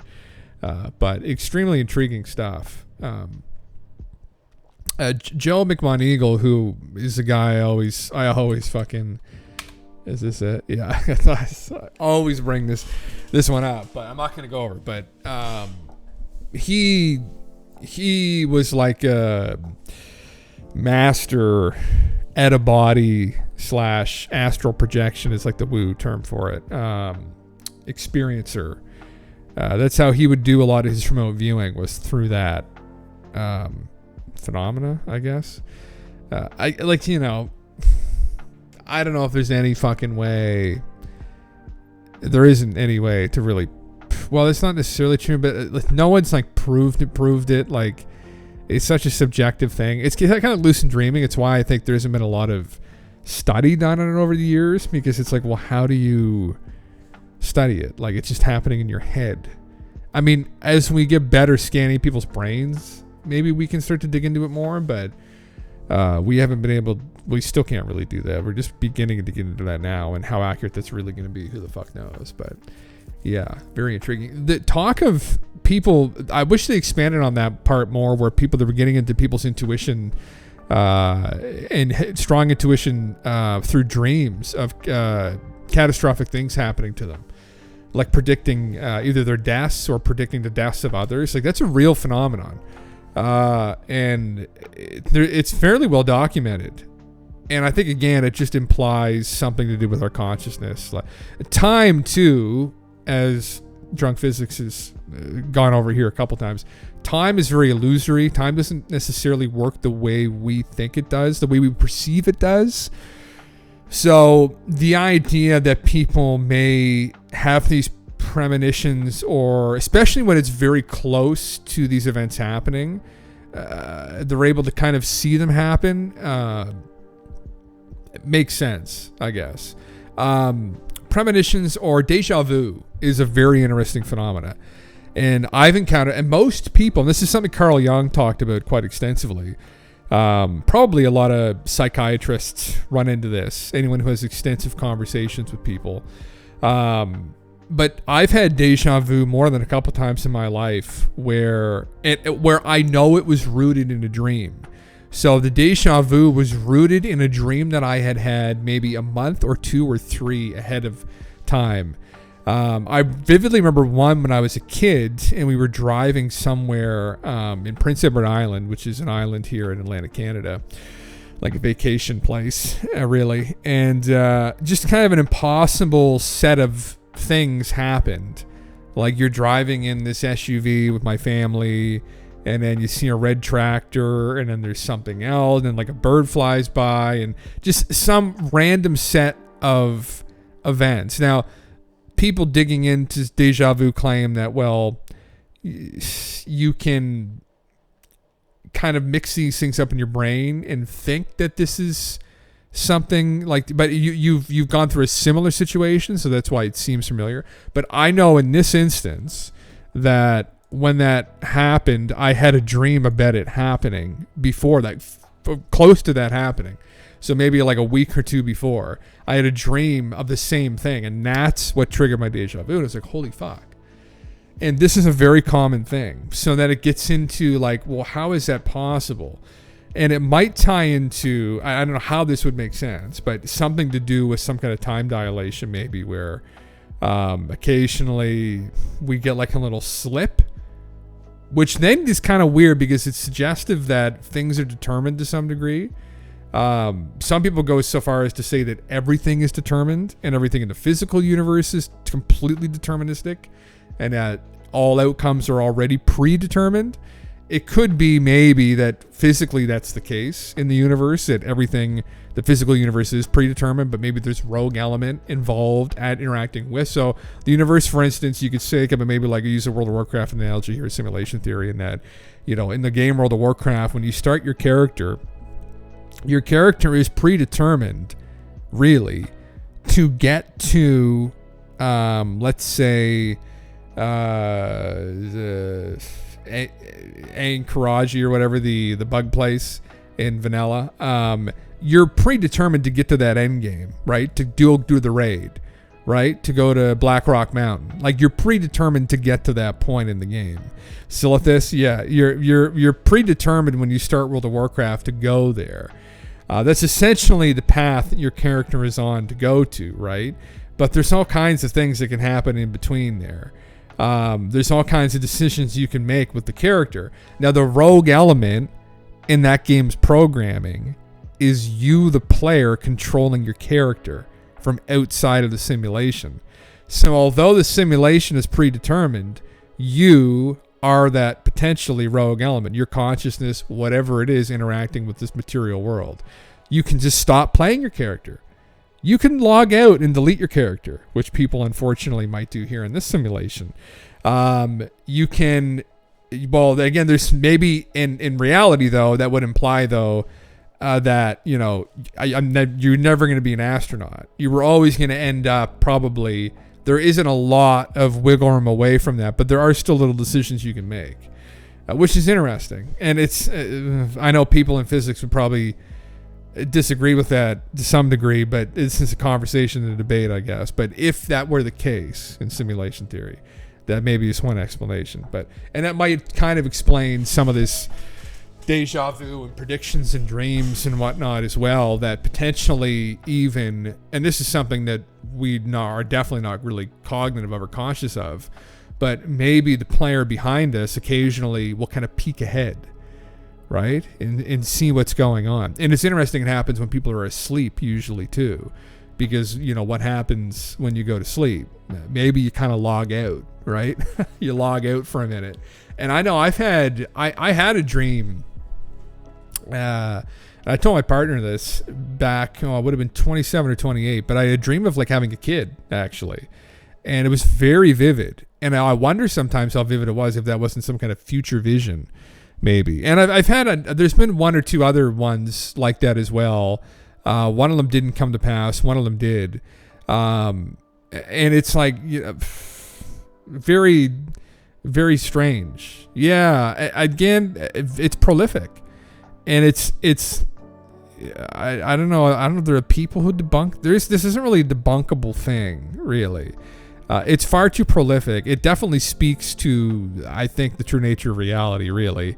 But it's so prolific. And Jung had spoke to this. But having a wife, kids, in a house in a dream, it felt some really weird feeling to it. It's one of those things maybe that you are kind of destined, predetermined to have.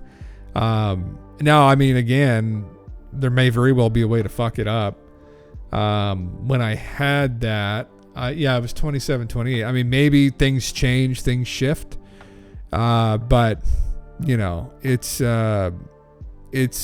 very, very, very interesting stuff, because it's only through conversation with other people, other conscious people, that you can kind of come to this and realize that this is and it's something with the advent of like the internet, that we can have these conversations and be like, holy shit, like, what do you mean? Like, everyone has had in their life something like that happen. What's that imply?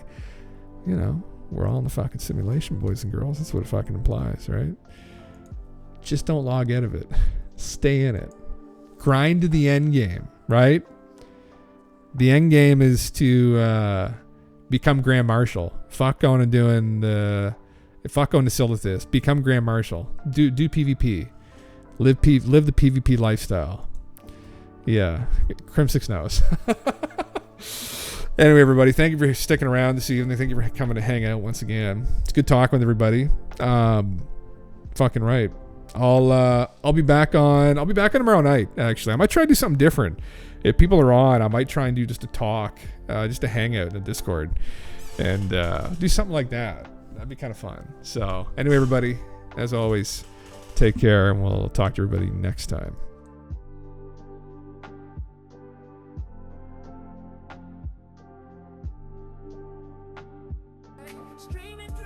Digital night, Jim Bustle, he's guiding the light, unveiling mysteries of the unknown, UFOs in the alien zone.